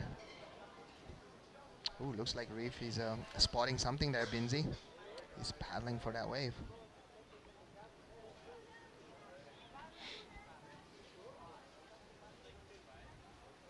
So it's a big playing field out there at Jinzun Harbour. There's 2 peaks, but it shifts around a lot. And Reef's made his way a little bit south. He's found himself a backhand wall to get to work on. This is going to be a decent number. So he's moved into the lead. God, he's like a metronome, so rhythmical. Just bang, bang, bang, bang from start to finish. Reef Hazelwood is out of there. That's going to be a second strong score. That boy just looked glued to his feet through those turns. Well done, Reef Hazelwood. Yeah, Reef Hazelwood is a typical of a guy that, you know, he doesn't make mistake, Binzi. You know, he know what he need, you know what to do. 2.01, he can say goodbye to that number. Here we go, a replay. Reef Hazelwood, super vertical on the first one. Not a strong turn. just finish it right there. And yeah, he know he got it. A 6.5, so a 7.33 and a 6.5. Reef Hazelwood is doing it very nicely up against Alistair Reginato. 12.5 minutes to go. Alistair is now looking for an 8.16. So Reef started off with a 7.33. He's backed it up very strongly with a 6.5. Now he wants to put the foot down. We might see Reef stay quite busy at this point. He's got nothing to lose. He may as well catch a few waves and put on a bit of a show and try and just build on that score. Reginato is going to play the priority game. He won't take off on anything that doesn't look pristine. Yeah, it's been a really cruisy event on this Taiwan surfing Open of Surfing, Chris, yeah, because today we're only going to have 8 heats. Tomorrow, final day. 6. You know, only semis and final, and we're done. Looks like you know, we can have a more of a sightseeing to do, you know, so we can check a couple other destination that offer here in Taiwan, in Taitung. So take photos, share it to the world. Insta moment. At the end of the day, you know, you cannot go home without you know, taking a lot of photos for your Instagram. It's illegal these days, actually, Binzi. Well, I've been taking a lot of photos of food, which is generally a bit of a crime, I reckon. But over here, you just can't help yourself. And some of the signage around the food is pretty hilarious as well. Yeah. Yeah, the eating here in Taiwan is just sensational. 1383, that's the total number from Reef Hazelwood. Alistair Reginato. Looks like he need to get away a little bit from Reef because he need to find his own good wave. 816, highest score of the day.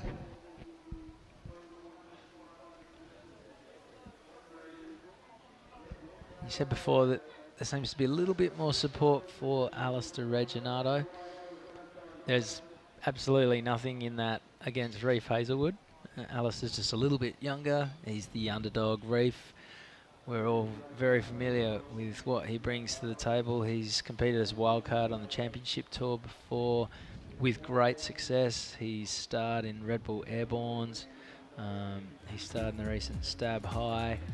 This is Reef opening up with a 7.33, the best wave of the heat so far. And this is Alistair Reginato answering back. And yeah, the Aussie crew will just be supporting the underdog, but you know when Reef gets to his feet, the Aussies are going to be backing him as well. This was the 6.5 to secure that 13.83 two-wave total. We are inside the last 10 minutes. Reef Hazelwood is doing it very nicely. Alistair Reginato is far from out of it, but at the moment he's looking for an 8.16, 9.5 minutes to run. Yeah, talking about support there, Binzi, you know, I'm full behind Oni Anwar after this heat. I'm going to be off from the broadcast. I'm just going to watch his heat. And here we go, Alistair Reginato. I'm really hoping that he can get a good score on this one so we can have another heats in hand. Can he do something big on that one? Ooh, you see all the 3D fins right there on that closing maneuver. Yeah, that was a great wave for Alistair. Plenty of variety. He was flying down the line. He had that little moment where he was just sort of high lining with plenty of speed. The third turn, he really had to force it and just wrenched it around with brute strength, getting him back onto the face. And then, as you said, Tippy releasing all 3 fins on the end section closeout. This is going to be a good score from the Sunshine Coaster. So the first turn was strong. Second turn, bit more of the same, but again, not bad. That one, he really had to force it, but didn't miss a beat. And then flew down the line, released the tail, bit of flare. And that's going to be a decent number for Alistair Reginato. 8.5 minutes to go. Priority now flips over to Reef Hazelwood, who'll be looking to get rid of a 6.5 to extend his lead and make things a little bit tougher for Alistair, who's going to have a very respectable number to drop in soon. Yeah, either way, you know, everybody in Australia watching this event, they would love to see, you know, one of these guys advancing into the final, because they will have to surf against also a great performance display from Hiroto Arai. that will be an amazing battle between Reef Hazelwood or Alistair Reginato against Hiroto Arai. Here we go. We have Oni Anwar on the screen surfing against Yuji Nishi. That's Keijiro Nishi. Yuji Nishi's older brother. Okay, still waiting for that score, Binzi. We sure are. There could be a lot of replays going on the judging area. Want to make sure they're giving the right numbers.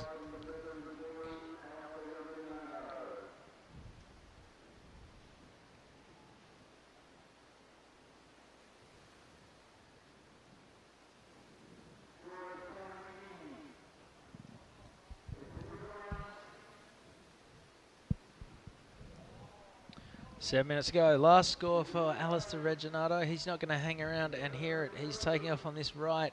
It's a bit of a facsimile of his last one. Little foam climb. Now he's out onto the face. Big drop shoulder carve, and he'll get the end section connect. Ooh. Not quite finishing out in front of it. Not to matter. 6.9 the result for his previous wave. He's now looking for more of the same. A 6.94 the requirement for the lead. Reef Hazelwood's found a long running left. Opens the shoulders, beautiful, crisp, clean fan of spray. Releases the tail, whips it around to reverse. Wow, that board is just looking sensational underfoot, and Reef is out of there. It's effortless, just the glide and the flow that he's getting down the line at the moment. Yeah, super light-footed there from Reef Hazelwood. I think he know, the power of that wave, the way he served. He just, like you said, flawless, And I would say, Alistair Reginato is also with that 6.9. His requirement is not that far now. Here we go, Reef Hazelwood. Nice top turn right there, I have to say. And this one just glide with a fin showing all the 3 fin right there also, Binzi. Only 2 turns though, but we'll see if that's going to be better his 6.5.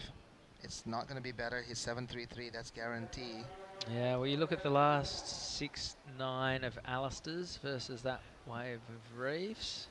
And Alistair had sort of 3 or 4 turns. Didn't have the flow that Reef did, but had a little bit of a similar flair. So 5 minutes to go. Leave that one to the judges.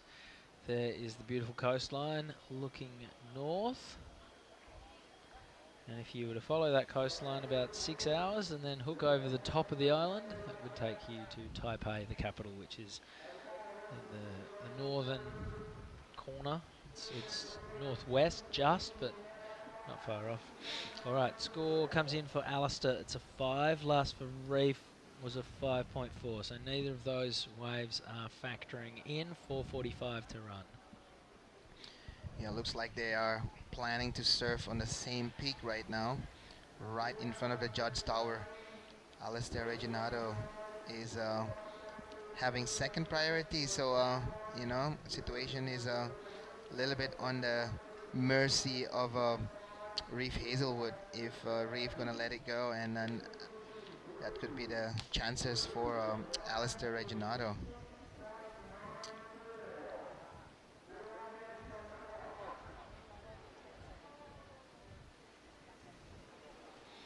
Really smart surfing there from Reef Hazelwood. He's looking to move into a semi-final where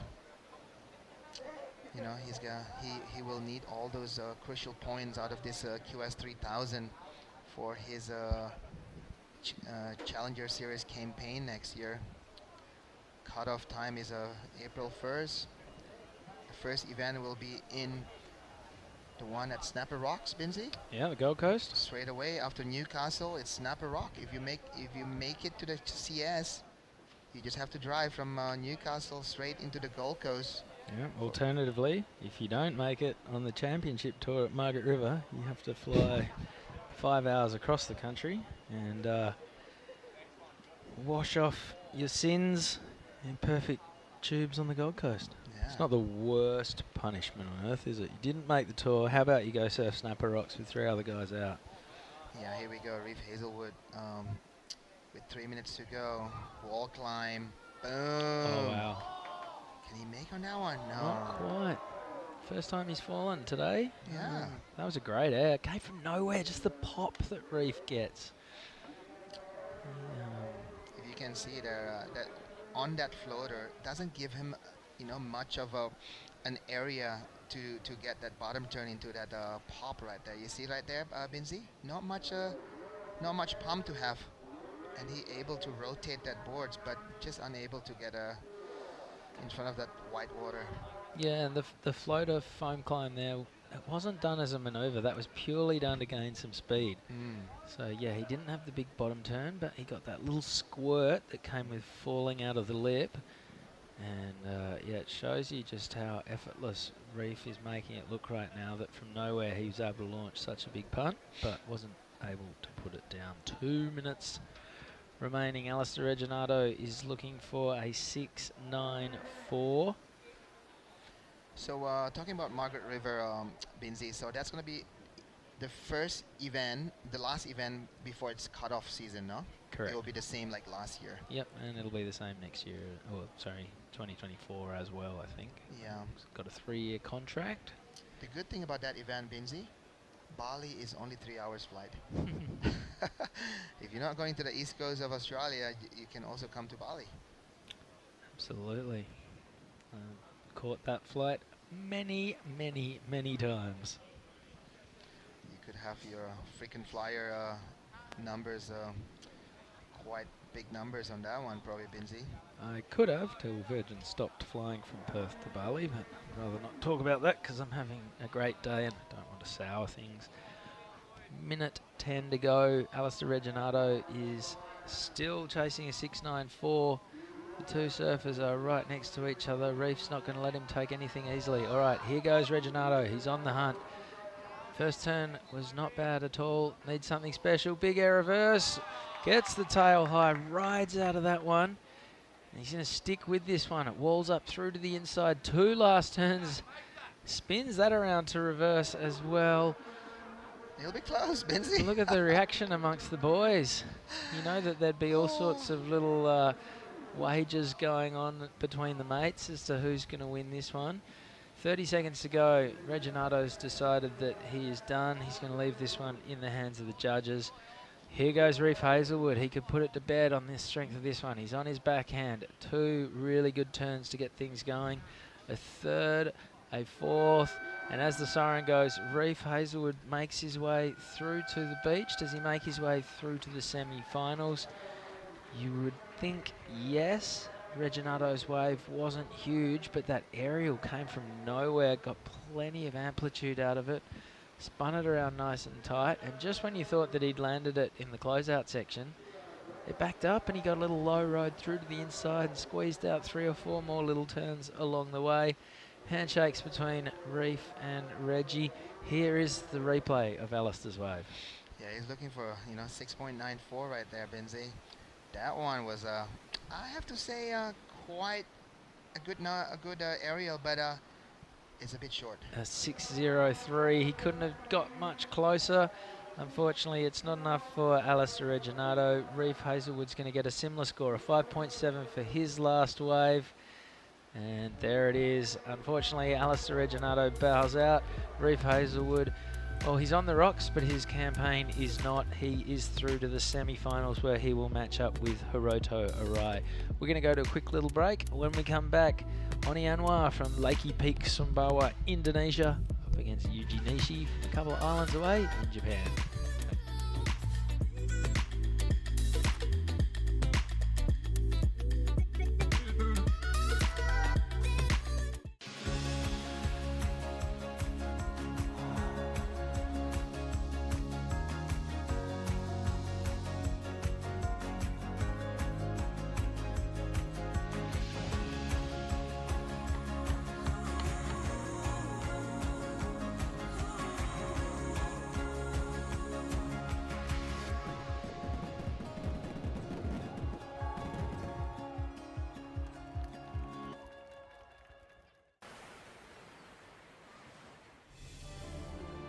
You want to embrace the true nature. You want to explore the beautiful world beneath the sea. You laugh and sing songs. It is a surfer's paradise here. Whenever you're ready to undertake a different kind of travel experience, Taitung is your next destination.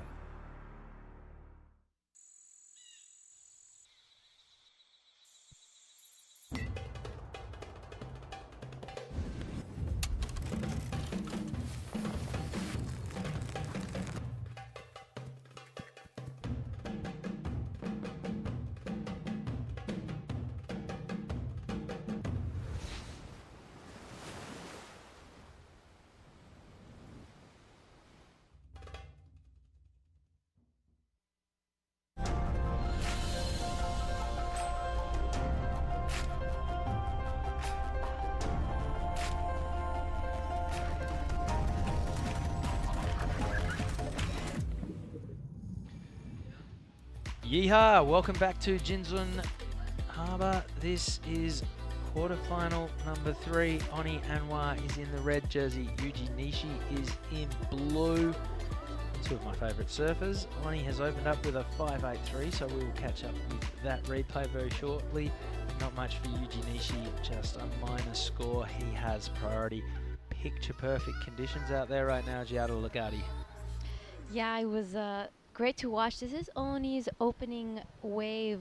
Beautiful first turn and vertical straight into second and third. Some powerful surfing from Oni Anwar, our surfer from Lake Peak. So tell us, why are these two your favorite surfers? Oni's just a legend, you know, Oni. How can you not? He's just such a smiley, happy guy. That's us. This is another one of my favourite surfers, Giada Legati. Oni, yeah, he's just the man. If you run into him at Lakey Peak, he's so welcoming. He wants you to enjoy his home. He goes out of his way to make sure that you are enjoying yourself. He's one of those guys who introduces people. He's a bit of a glue guy. He always works to, bring people together. You can see it around the event here with some of the younger Indonesian surfers. He's almost like the captain of the team. He's making sure he checks in on everyone. He gives advice on, what boards people are riding and all that kind of thing. And yeah, he's just a great guy. Yuji Nishi, he's just a character. He's a sort of bigger dude. He's got a big laugh, massive smile. Even, his English isn't great, but doesn't need to be. You get the vibe off him that he's such a sensational human. He's been competing around these events for a long, long time. Here goes Oni Anwar on his forehand. 2 big turns and releases the tail lightning quick. And that's going to be a decent score for Oni. And he will be the first to have a 2-wave total with 25.44 to go. Yeah, Oni starting off quick. His quarterfinal campaign here is a second ride. Beautiful first turn, releases the fins, a little check turn, and here a reverse to add into that spice, that Lakey Peak spice he has. He is such an amazing person. Everyone looks up to him back at home. He's one of the first Indonesian surfers to, after TP Jabrik and Rizal Tanjung and that generation comes Oni. He's one of the best talents to come out of Indonesia. Absolutely. All right, we are going to catch up with Reef Hazelwood, winner of the last heat, who's down with TP Jabrik right now. Thank you, Binzi. I'm here with Reef Hazelwood. What an amazing performance there, Reef. I have to say, even Alistair also gave you a little bit of, fight out there. Tell me a little bit about your heat out there. Yeah, definitely. I was able to get one really quickly at the start, which definitely made it just a little bit easier, but not any more comfortable because obviously Alistair's always going to put up a good fight, and he did. So yeah, I was definitely puffing out there, trying to get back out and get better waves, and I was trying to push it as hard as I could on every wave. So yeah, it's awesome when you have a competitor that kind of pushes you to do that. You know what surprised me is everybody was behind Alistair, but I know you have your teammates here also, but who did you travel here with? Yeah, so I travelled with Micah Marguson, Taj Stokes. I actually knocked him out earlier, so it was a bit of a bummer, but yeah, and then Thomas Cavallo too, so such a sick crew, and I mean, all the Aussies are hanging together and stuff, but Alistair's definitely a favourite, and I love him, and yeah, all the boys love him. So yeah, everyone's supporting each other. It's epic. So you're a bit of a outside the the top 6 to qualify for the Challenger, and I'm sure this result going to help you push through into the ranking. Tell me a little bit, what is your strategy out of this 2022? Are you fighting hard for the Challenger Series next year? Yeah, absolutely. Like I came to Indo and did the 2 5-stars, and I got a quarterfinal there, and yeah, hoping to get another good result here, and then yeah, definitely going to just be going home, training hard. Maybe even go to Hawaii and trying to get some practice in there, and I always feel like I come back surfing better from Hawaii, so yeah, hoping to do a good stint like that, and come back fired up and get some more results like this. So yeah, hopefully it's a good season for me. Tell me about Taiwan. Is this your first time in Taiwan? Yeah, first time, and absolutely loving it. So yeah, we actually went to dinner last night with some of the locals, and yeah, got to eat a whole chicken. Like I snapped the neck off and had some fish and rice, and that was cooked in bamboo, and yeah, just having the craziest time, loving it. I really can't wait to come back. It's awesome. Yeah, if you want to say anything to your fans or family at home, Reef Hazelwood. Yeah, thanks. Just hi, Mum and Dad, and Renee, my sister. Love you guys and miss you, and look forward to catching you when I'm home. But hopefully I can have a trophy to bring to you. We'll see. Great performance from Reef Hazelwood. Good luck for the next round. Thanks, Tippy. All right, thanks a lot, Tippy. Reef Hazelwood indulging in the local cuisine, helping out all hands on deck with the cooking last night as well. We just saw a great exchange between Oceania, who dropped a 5.17, and this wave of Yuji Nishi. This wave, not very long, but super consistent surf for Yuji Nishi. Just 2 turns and quickly wants to get back out and get that priority. I love how low his center of gravity is. Like his stance is super low when he's surfing. Yeah, he gets all sorts of momentum up and flies down the line. Here's Oceania. This was a 5.17. Pointed all 3 fins at the beach. But just the one manoeuvre, and he did ride out of it, but it wasn't super clean, so probably kept the score down a little bit. But a 5.17 for 1 turn, very respectable. 21 minutes 15 to run, and yeah, it's been an interesting year for Reef Hazelwood. Last time I commentated him in action was at Urban Surf Winter Jam, which was a festival held in the pool in Melbourne. He actually won that, picked up $1,000, and that was cool. There was snowboarding going on the side of the pool. There was all sorts of bands and DJs playing, and Reef took the win there. He also competed in Stab High, which the final airs today, so go check that out on Stab. You know, hanging out with all the free surfers and the aerial crew, and you know, so he's able to jump between sort of social circles and surfing scenes pretty effortlessly. He finds his groove wherever he is and settles into it and achieves great success in every sort of platform. This is Yuji Nishi again. This is gone the layback. Didn't really drive through it, you know, too succinctly or too fluently, so I'm not sure how the judges are going to react to that one. They want to see a bit more extension, I think, but that's going to be, you know, good to feel the board underfoot all the same. We're hearing some crowd cheering at the back, so it'd be interesting to see what was going on. Oni already with a 6.67 and a 5.83. Here is the replay of Oni's wave. He pumps down the line and does a massive air and comes out of it. Oh, wow. Okay. He's broken his board in the process, so he's going to make his way in. Hopefully the tide's filled in a bit. This is the replay. So Oni, couple of pumps into the wind. It's as if that's the Lakey Peak right. Really had to wrench that around. He's gone to nose pick. He's ridden it. He's gone claim. And then when he's brought the hands together, that's the universal semaphore sign language signal for I have just broken my board. And now we see Oni on the beach. And that is his backup being brought down to him by his buddy Jagger Bartholomew. Yeah, I don't see Oni in a rush. He seems actually quite relaxed.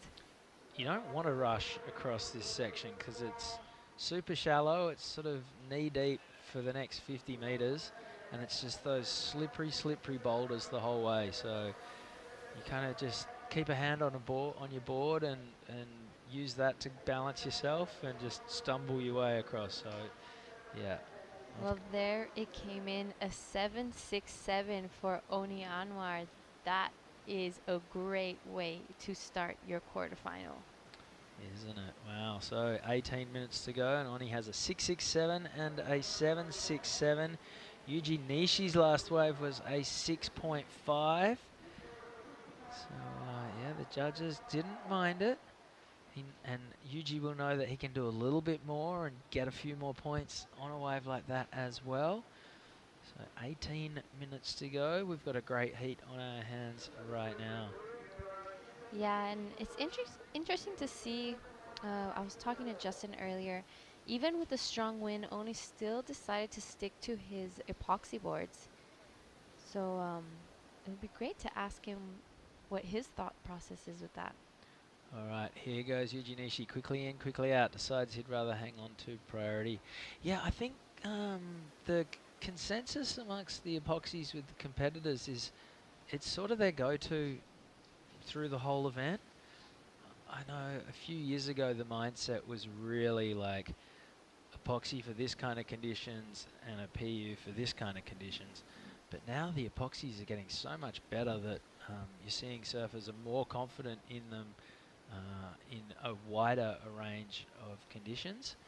And today, sure, there's a little bit of wind, but waves still aren't super powerful. Like the waves have lots of push, but you're not talking like Indonesia or Hawaii or West Oz. So you still want the paddle power, and that extra paddle power and buoyancy that you get paddling into the wave can maybe help you when it comes to countering some of the little chop. I mean, this is still a wind that's offshore and up the face, and Yuji Nishi's just torn it to pieces, and he's given it the huge fist pump as he rides out of that last maneuver. Why not? That was pretty dynamic surfing from start to finish. He started big, he finished big. No downtime in the middle, and he is feeling it. 16 minutes 15 to go. Talk us through the replay, Jada. Yeah, here he is in front of his competitor. He does a first turn straight into the second, and here you see him setting up to do this reverse. Comes out excited, he's pumped, and this is a great heat we have in our hands, you guys. It sure is. Okay, interestingly, out of those three turns, the first two, which both looked fantastic and crisp, neither of them really threw much spray. And you think with the wind behaving the way it is right now, they might, if anything, amplify the spray. So I'm not sure if it was just a bit of a fluffy lip that didn't really offer him the opportunity to bury a ton of rail. The last turn, there was a big bunch of spray that came off, but yeah, maybe that's that low center of gravity and just being so super compact and over his board. 15 and a half minutes to go. And the last wave for Yuji Nishi, not his best, but it goes into his top two, a 6.47. He's still looking for a 7.84 to advance. 15 minutes remaining, so we're at halfway. Oni Anwar, he had a look at that left, decided against it. You know, something I liked what Reef said was that he feels he comes out surfing better every time he trains in Hawaii. Could that be a matter of waves or because of the level in the water, like of all the other surfers, or I think it's a bit of everything. You go to Hawaii, it's a bit like when you do a boat trip in Indonesia. You just surf all day long. And, you know, the best practice for surfing is surfing. And sure, you can be on the Sunshine Coast and you'll surf a couple of times a day. Might be fluky, windy conditions. You know, you'll get your waves done. You can hit the gym and train and do all the right things. But then you go to somewhere like Hawaii and you just surf and surf and surf. There's a variety of waves. He'll be going, you know, backhand into the wind, trying to do airs. He'll be out at Rocky Point. He can go to pipe and try to get barreled. You're just constantly leveling up your game. And the variety, just, you know, you can work on your boards for when it's big. You can work on your boards for when it's small. Fat, tubes, airs, you name it, every facet gets covered, and you're just in that mindset where you're thinking about it the whole time. Literally, Reef would go to Hawaii and eat, sleep, breathe surfing. From the moment he gets up, he's going to be knowing what the wind's doing, thinking about where he's going to be heading. He'll smash a coffee and be out there and surf. Wind will change. He'll go up the beach. He'll go somewhere else. He'll come back in. He'll feed. He goes back out there. It's like an intensive, it's high-intensity surfing program that Reef would run in Hawaii. And anyone would get better under those in that kind of situation. But if you're Reef Hazelwood and you're already at the level, it's all, you know, at this stage of the game, it's all about the little incremental stuff. We know that every single person in this event can surf really, really well, but it's going the extra sort of 10% to get those little gains in every little facet that then translates to whether you can make it to the semis or the final or then raise the trophy at the end of the day. Yeah, as we see our surfer in blue, Yuji Nishi, looking for a 7.84 in this wave, and he takes slightly to the air, I guess, but that's definitely not what he's going to be looking for. That would be the best air of my life, by the way. Me too. I need to go to Hawaii and get on the Reef Hazelwood program. We should start a commentators go to Hawaii program. All right, 12.5 minutes to go. That's going to be 1.4 for Yuji Nishi. Doesn't factor, obviously. 12.5 minutes to go. There are the competitors. A lot of them are in black T-shirts. Is that in remembrance of their campaigns? As most of them have been eliminated to this point. But they're all hanging around to support each other. Yeah, when in the heat before with Reef and Alistair, it was so great to see all of them there cheering them on. Even though they're both friends, you know, you could hear the crowd really involved in this contest. So I'm really enjoying this whole Australian storm going on. I'm starting to worry about what goes on if someone wins. You surely can't chair them up the beach here because the cobblestones are just... That's a recipe for disaster. If it was in Australia, the Health and Safety Department would have nothing to do with that. Yeah, those cobblestones are deadly. I've definitely taken a few falls. I'm sure you have as well. Yeah, I've got a bunch of unidentified sea life in my foot that I'm really trying to work out what it is at the moment, but hopefully it's not poisonous. We are going to have a quick recap of the action to this point. 10 waves for Yuji Nishi, just the 4 for Oceania, but the better of the bunch. This was his 6-7 to get things going, and he set the tone for what's been a very entertaining heat so far. This was Yuji Nishi, I think it was his 6.5, the best wave of his heat. Gave it a huge fist pump when he came out of that one. This was his 6.47 that came straight after it, the layback. And then Oceania, all 3 fins pointed straight at the beach. He snapped his surfboard, but he'll take it for the 7.67 that resulted, which sees him in the lead. 10.5 minutes to go. Yuji Nishi is looking for about the same, a 7.84, the requirement for the powerful surfer from Japan. Just over 10 minutes to run. Yeah, that 7 from Oni, I've seen him do that air time and time again at my home break in Canggu, and his landing rate is just impressive. Yeah, Oni's made 1,000 heats on the qualifying series on the strength of that top turn finner that he has. And the cool thing about it is he's also got the air reverse on lock, and there's no defined point as to where that turn starts and where the air reverse begins. It's just this forehand rotation, whether it's a nose pick or whether it's a full-on aerial, that he has won so many heats on the strength of his forehand top turn, and he can just tweak it and nuance it according to the section he's presented with. If it's big and bowly, he'll take to the sky. If it's a little bit flatter with a crumbly lip, he'll go the tail slide. And yeah, he just has... Mick Fanning has his big top turn that has won him world titles. Oceania has that tweaked top turn finner, borderline air reverse that has won him 1,000 heats on the qualifying series. And you can pick it a mile off when you're at the beach. The arms go up, the hair flies everywhere, the wig's going all over the place. And you go, oh yeah, that's Oceania. And sure enough, then you see this big smile and you know it's the kid from Samoa. 9 minutes. Let's get a couple more sets to sort this one out before we hand the lineup over to Daiki Tanaka and Jarvis Earl. Wow, these heats are stacked. You know, some of them could be finals easily, and we're in the quarters.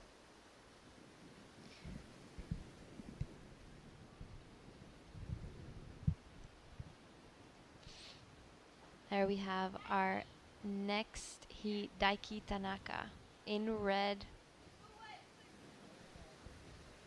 Yeah, I think he's actually right next to us. Yeah, that's our tent. Yep. We're in the background.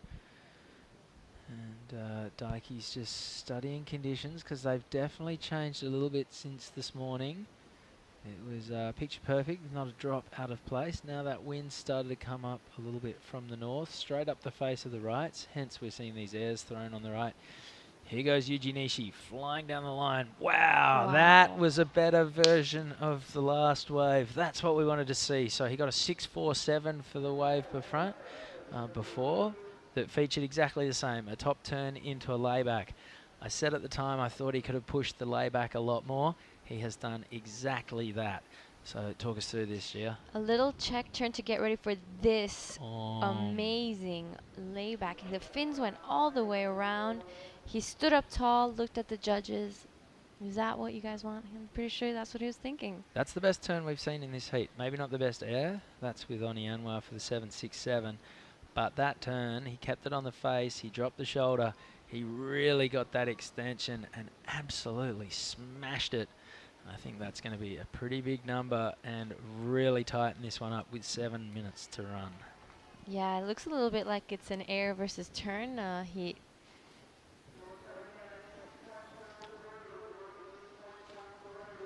Well, a 6.43 the result for Yuji Nishi. There you go. Not quite as much as his wave in front. Personally, I thought the turn was better. You could argue that maybe the wave was not as big. Maybe that's what factored against Yuji that time. That's Jarvis Earl on screen in the blue jersey. He has, a bit like Reef Hazelwood, just has looked unflustered to this point.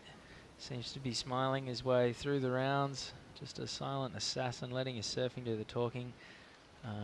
He's also on those same Almeric equipment that we saw Reef on, and those boards are just looking glued to their feet.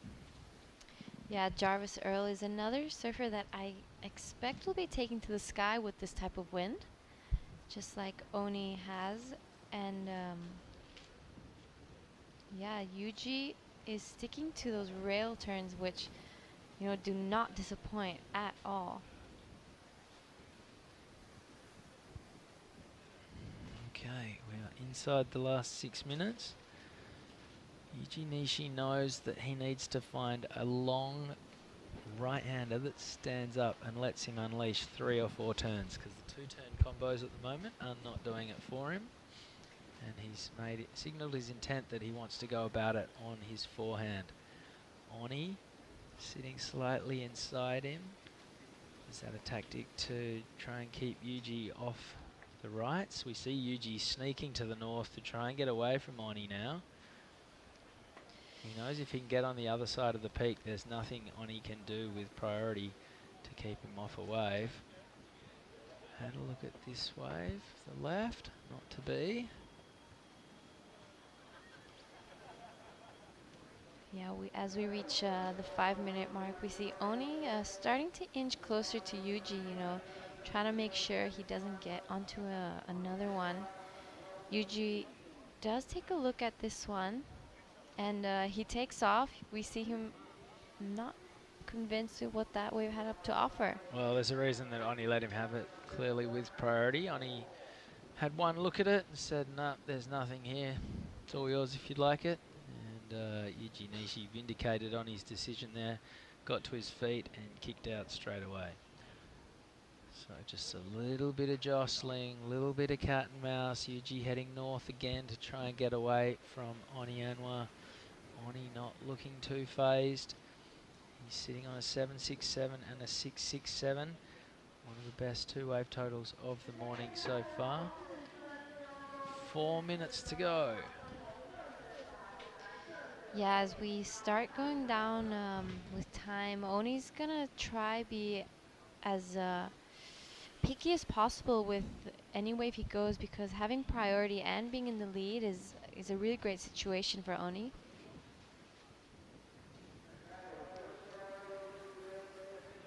There's the Australian Storm. I'm not enjoying this term. The Australian Storm? No.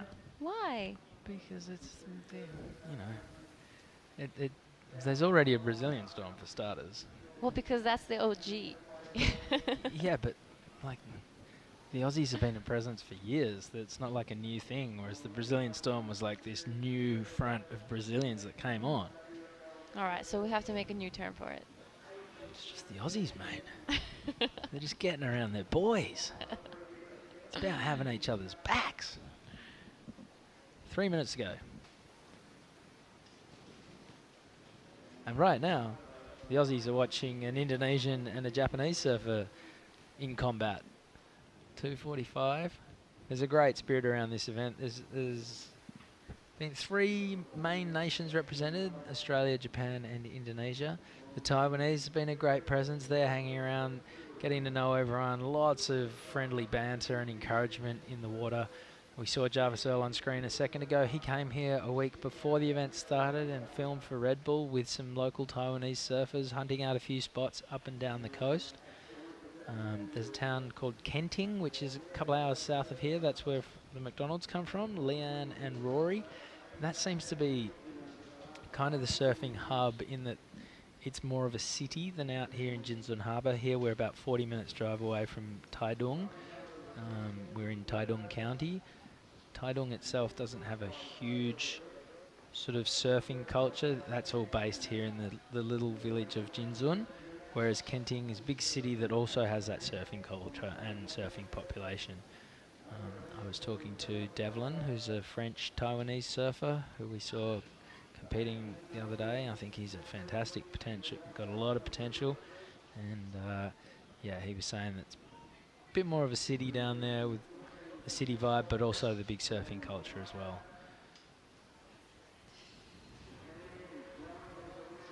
.120, not the time for a lull if you're Yuji Nishi. This last minute is going to fly by for the Japanese, while it's going to be painfully slow for Oni Anwar, who would happily time travel a minute forward right now. Yeah, we see Oni sticking really close to Yuji, being extra careful so that Yuji does not catch or get any other opportunity, because with the surfing we've seen, Yuji's definitely capable of getting that score he needs. 50 seconds to go. Oni Anwar has priority, and he would be feeling pretty good right now. This is where you want to be, in the lead with priority. Your opponent needing the best wave of the heat so far, but you have first right of way on any wave that comes in. Yuji Nishi's not going to die wondering. He's going to force the issue. There are some waves coming, 20 seconds remaining. Yuji's going to have to paddle for one of them, force Oni to take it. And as they miss, as that wave slides under them, 10 seconds to go. It doesn't look like Yuji is going to get another opportunity. And we have an Indonesian through to the semi-finals. Take a bow, Oni Anwar. Yuji sneaks off to the inside. Even if he catches this wave, it's going to be too little too late. So Oni Anwar joining Reef Hazelwood in the quarters. Daiki Tanaka and Jarvis Earl are in the water right now. This is our 4th quarterfinal. It's going to be the last heat of the day. Don't go anywhere. More action from the Taiwan Open of Surfing. We're closing out the day right after this quick break.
Well, on screen there, getting a lot of fist pumps. One of the Asian region's most electric characters, Oceania.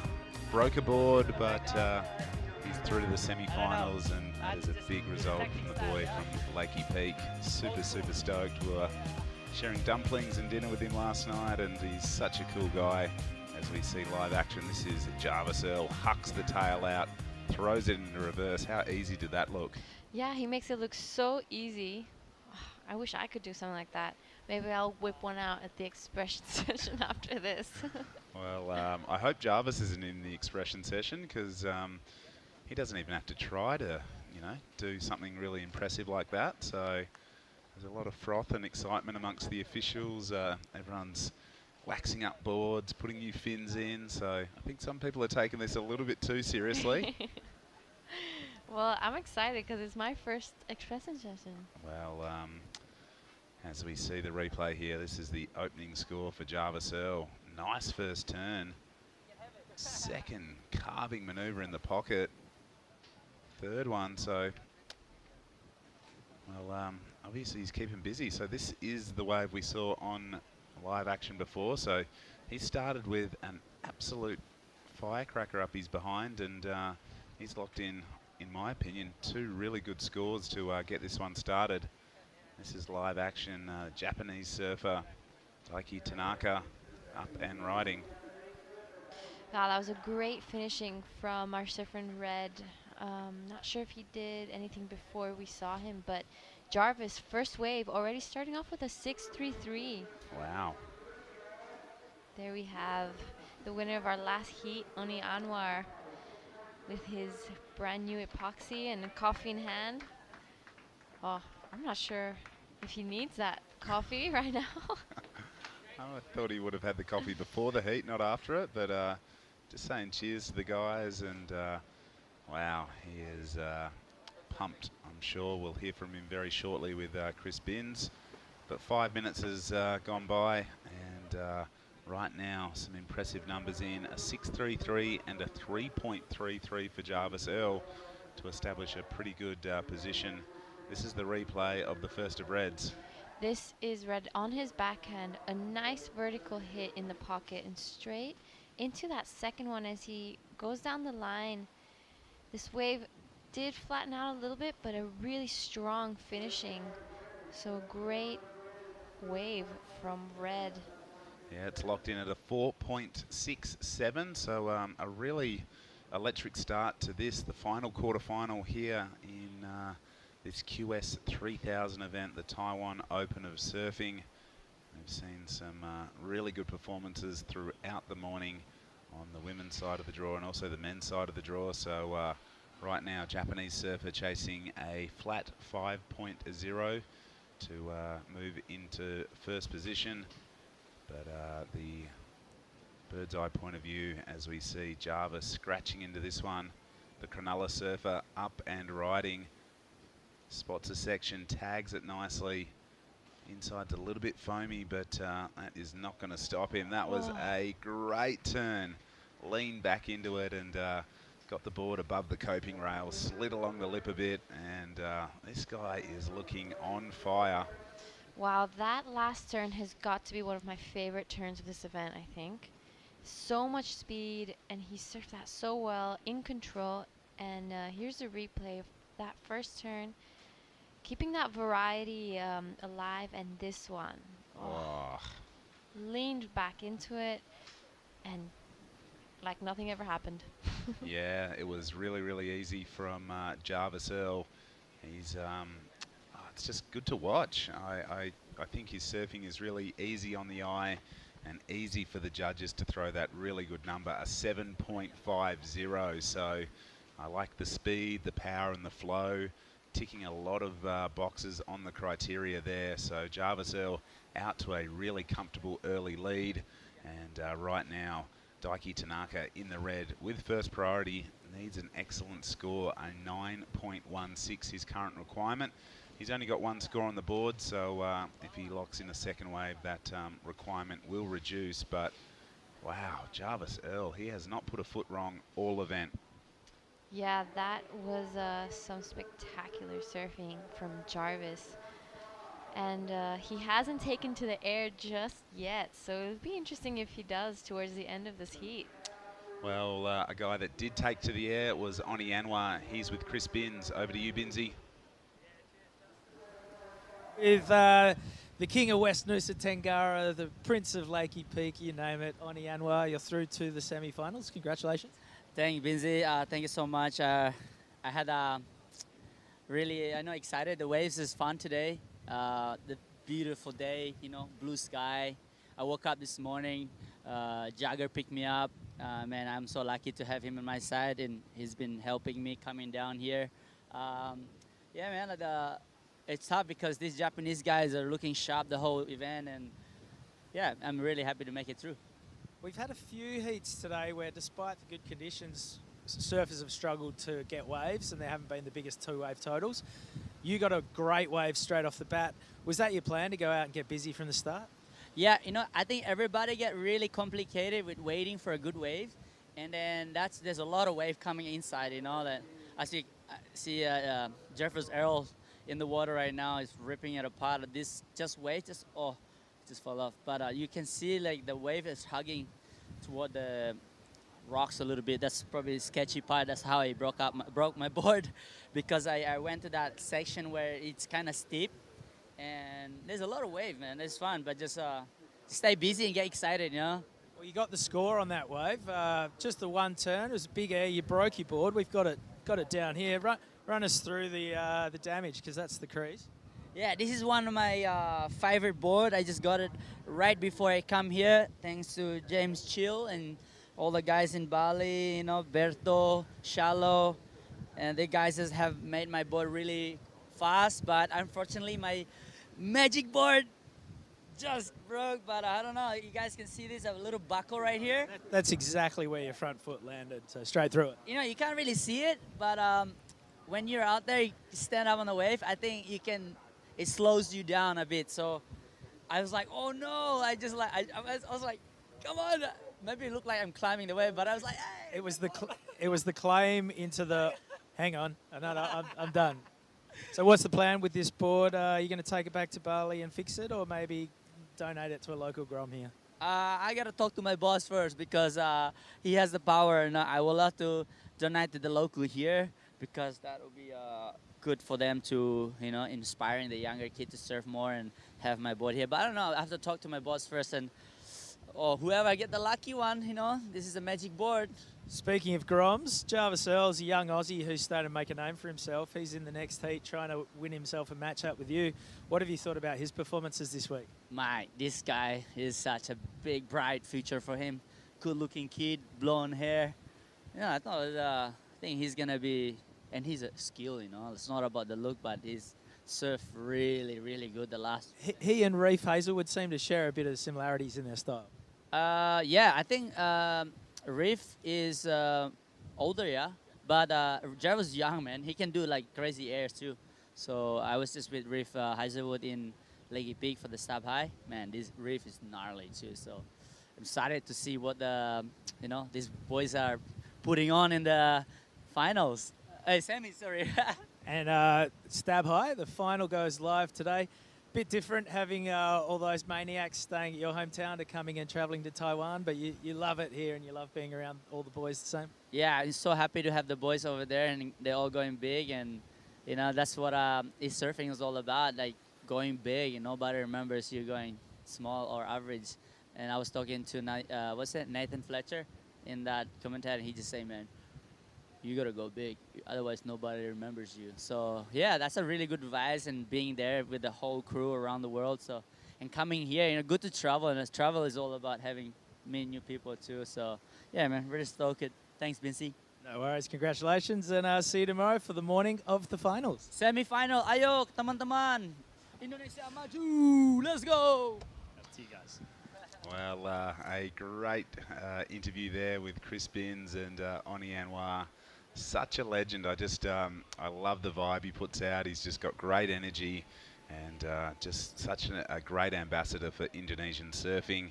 Obviously, we'll see Rio on the championship tour, but Oni's been competing for as long as I can remember, and he's always smiling, he's always super positive. We were lucky enough to share dinner with him last night and sort of ride the bikes around the beautiful Taitung city. You know, how cool is Oni? Yeah, I love hanging around Oni. I remember him since I was a little girl competing in the local contest back at home. He was always smiling, always happy. He's a really great person to be around. Even last night at dinner, as you said, a lot of great stories because he's been around for ages. So he's definitely one of my favorites to watch and to travel with. Yep, and he'll be stoked with the result through to the semi-finals. He'll be taking on the winner of the heat in the water, which right now is looking to be Jarvis Earl, a 7.5 and a 6.33, a really good two-wave combined total at this stage. As we approach the halfway stage of quarterfinal number 4, I am thrilled to be alongside Giada Lagarde, one of Italy's finest, resides in Bali, but gee, it's been such a fun trip. Here we are, hanging out on the broadcast set.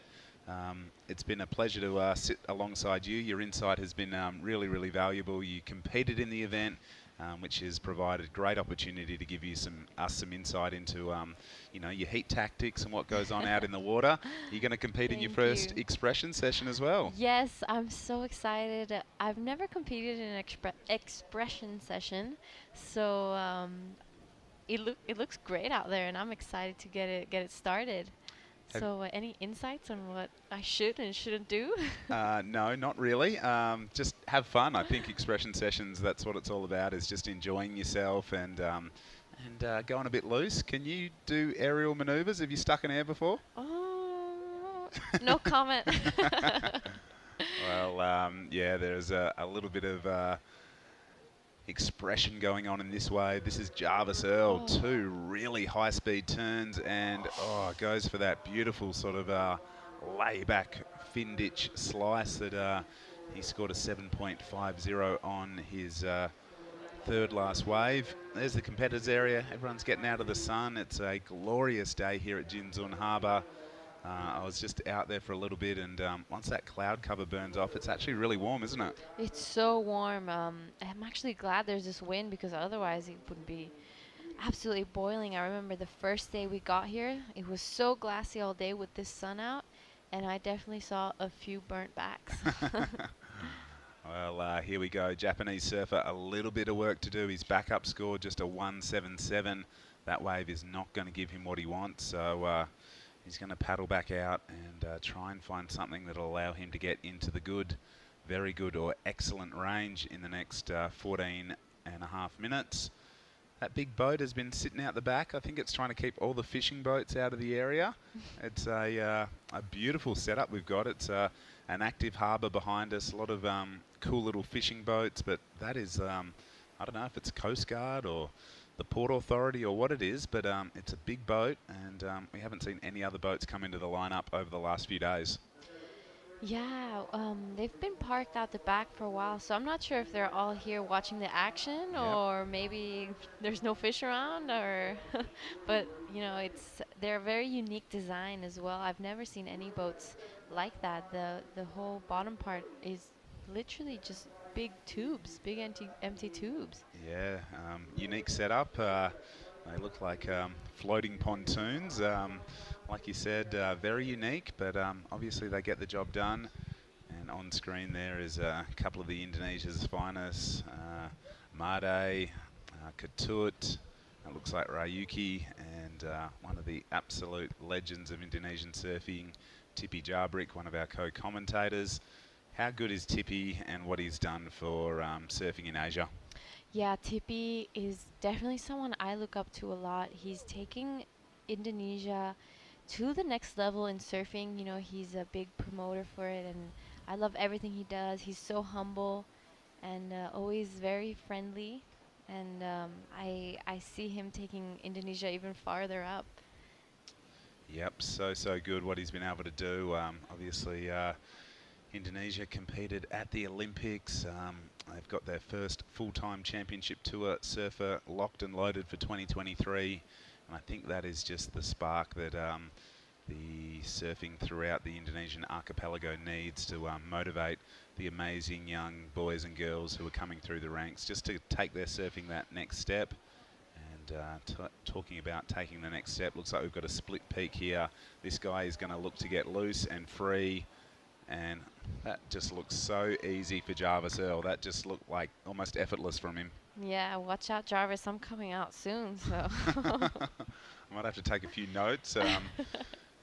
Aerial surfing is certainly not my forte, but yeah, the expression session is coming up after this, and we'll see the replay of the last of Reds.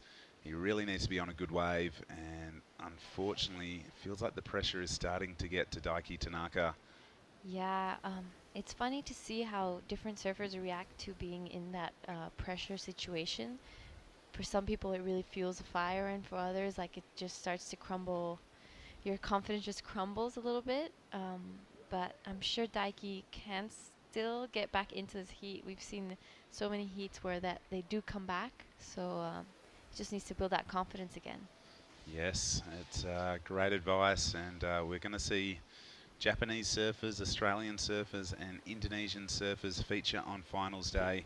That guy in the red just paddling back to the primary point of takeoff is hoping he'll be able to muster something in the next 11 minutes to ensure he's going to feature in finals day. But Jarvis, he's just keeping busy, surfing into the little bit of prevailing wind, not stopping him from anything on the backhand. A series of really nice turns, and wow, that was a really solid wave from Jarvis. He's always smiling. He's been hanging here in Taiwan for a little bit, creating some content thanks to one of our event partners, Red Bull.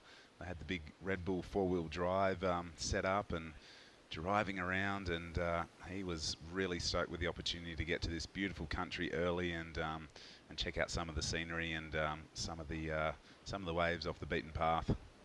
Here, Jarvis trying to improve on a 633.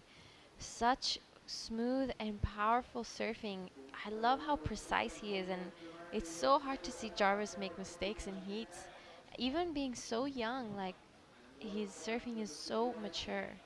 Yeah, very capable young competitor out of Cronulla in New South Wales. Right now, awaiting a score to lock in for his last. If he can improve on a 6.33, the requirement for Daiki Tanaka could go into combination land, which means he needs 2 fresh scores in the next 9.5 minutes to progress through to the semi-finals. This is a QS 3000, a really important event for the back end of 2022 for surfers looking to build their ranking and one day land on the Challenger Series, which will, I'm really looking forward to the final event at Haleiwa. Do you tune in and watch the Challenger events or the CT events? Yeah, I do. I really enjoy watching those heats. You know, the level of surfing is so high, not only in the men but women as well. Like, we have such young talent like Caitlin Simmers and the own Australian Red Bull surfer Molly Picklum. Molly Picklum. Yep, Molly is back on the championship tour. She, I think, deservingly has earned her spot back there, but deserving of applause is our surfer in the red, in the blue. Jarvis Earl's just locked in a 7.53 to back up his 7.5. This guy is now in a combination situation, so he needs 2 brand new scores totaling 15.03 if he is going to make it out of this heat, and you never want to be combo, do you? No, you definitely don't, because you don't only need 1 really good score, but you need 2. So with time running low, I'm sure Daiki is definitely starting to feel the pressure now as we reach the 8-minute mark. Well, he's an experienced competitor. We're going to see the replay here. His low score is a 4.47, so he needs to get rid of pretty much both his numbers if he's going to make it out of this one. And he's sticking to the backhand. I was lucky enough to see Daiki compete in some events in Western Australia back in 2018, and he absolutely ripped in our big and powerful waves off Western Australia. very different conditions here at Jinzun Harbour, but he will be relying on his solid foundation to try and chip away at that requirement. And on screen there, it looks like Jager Bartholomew starting to limber up, and he'll be a presence out in the water in the expression session with just a touch over 7 minutes. Semi-finals awaiting these two surfers if they can progress through. But Jarvis, he has just had really good momentum. That was a beautiful slice. Throws it up vertical, and wow, his backhand is looking as sharp as his forehand. And my goodness, I just can't believe how these surfers with not much speed, really small sections, can just get their boards up and around with total, you know, just control and effortless precision. That was really cool to watch. Yeah, he does it with so much ease. It just pops out of nowhere as if like nothing's ever happened. That first turn was amazing. Straight vertical lip into second one, and again that third, you know, this wave. Oh, he just does it so incredibly well. He's just having fun out there right now. Yeah, it doesn't look like he's got a competition vest on his back at all. He's just feeling the rhythm. He's been here in Taitung for quite some time. He had to hang around for about a week before he surfed his opening heat. And I think he's just used all of that, I guess, you know, built up energy, and he's just unleashed it on the waves. He's done an amazing job. And he is just improving and improving. A 7.93 for the last of blues. Again, making the job even harder now for Daiki in the red with just under 6 minutes remaining. For me, Jarvis Earl is looking like a guy you do not want to come up against in a heat, because he is just looking razor sharp right now. Yeah, I'm sure Oni's watching this heat, maybe kind of worried. Here is the replay. So much water thrown out and straight into the second one. He wasted no time on this wave. You pretty much can't do much more than what he did. Yeah, I don't think he could really do much more on that wave, and I think he did more than the average surfer could ever dream of. So with 5 minutes on the clock and an impressive two-wave total of 15.46 for the surfer in blue, Jarvis Earl from Cronulla. He's doing an amazing job in this heat, and with just on 5 minutes remaining, Daiki's got to be hoping that a couple of absolute bombs come his way, and that he's able to do something similar to what Jarvis has been able to achieve. We're looking like finals day will be tomorrow, and it has been such a pleasure to hang with you, hang with all the competitors. There just seems to be a really good spirit and vibe around this event site, and you know, even after hours, we're all hanging out and, you know, getting to know a little bit more about this beautiful country and this beautiful city that we're in. Yeah, and here is Jarvis again, releasing the fins, and again goes for that reverse. Wow. He is unstoppable right now. Yep, I want to know what he's having in his dumplings at night, because it is definitely helping his surfing. He is just, I don't know, I think his surfing is really well suited to the waves here. It's a perfect peak, rights and lefts on offer, and for me, he doesn't have any flaws in his surfing, whether he's going forehand or backhand. He seems to be able to really extract the most out of the waves, as we see Tanaka now needs to go hard here. Good first hit, races down the line, throws it up right in front of Jarvis as he's paddling back out. And I think, unfortunately, Daiki has just been, he's just been schooled here in this one. Yeah, it looks like Daiki is slowly starting to, you know, sink in that he will need a really big score, so he's going big. But, you know, Jarvis is just looking unstoppable right now. Yeah, we're looks like we're still waiting on a score for blue to lock in. I wonder if he can go better. I wonder if he can get up into the excellent range. And it's been an excellent performance for mine for Jarvis Earl, but last score isn't going to go there. A 5.90. He has caught 11 waves in this heat compared to Tanaka's 6. So he's just looking in rhythm with the ocean. Looks like he's just having a free surf out there at the moment. Yeah, it does, and most of his scores came under priority, so he's been catching those insiders, he's been keeping really busy, and just as I was saying that, here he goes again. On his front hand, a smaller wave, a beautiful first turn, and he throws so much water every time he does, you know, one of those top turns. He's an amazing surfer to watch. Yes, his equipment looks finely tuned. His performance has been amazing throughout the earlier rounds, and he is definitely, you know, sending a couple of warning signs to tomorrow's semi-finalists. I don't know, even with this little bit of ruffled texture on the ocean surface, his performance has been absolutely amazing.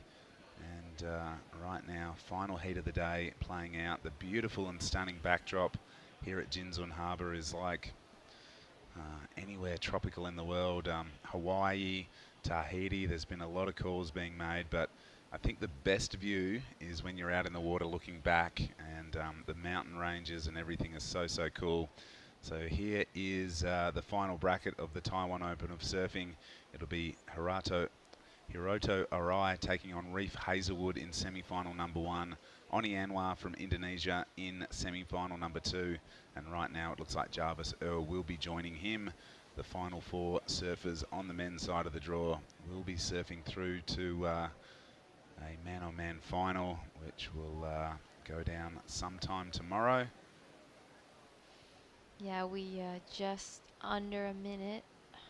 We see maybe Jarvis get a victory lap out here, because you know, Daiki will not have enough time to catch that 2-wave set. And a beautiful turn again from Jarvis. He is just taking this to the next level.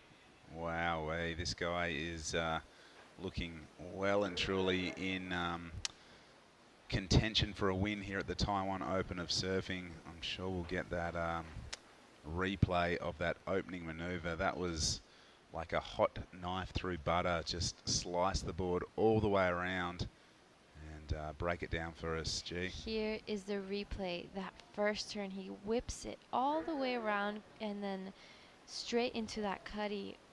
So much water being thrown around by Jarvis Earl. And doesn't land this one, which has surprised me, but he takes the win. And that was some great surfing from both Jarvis Earl and Daiki Tanaka. Yeah, a great performance.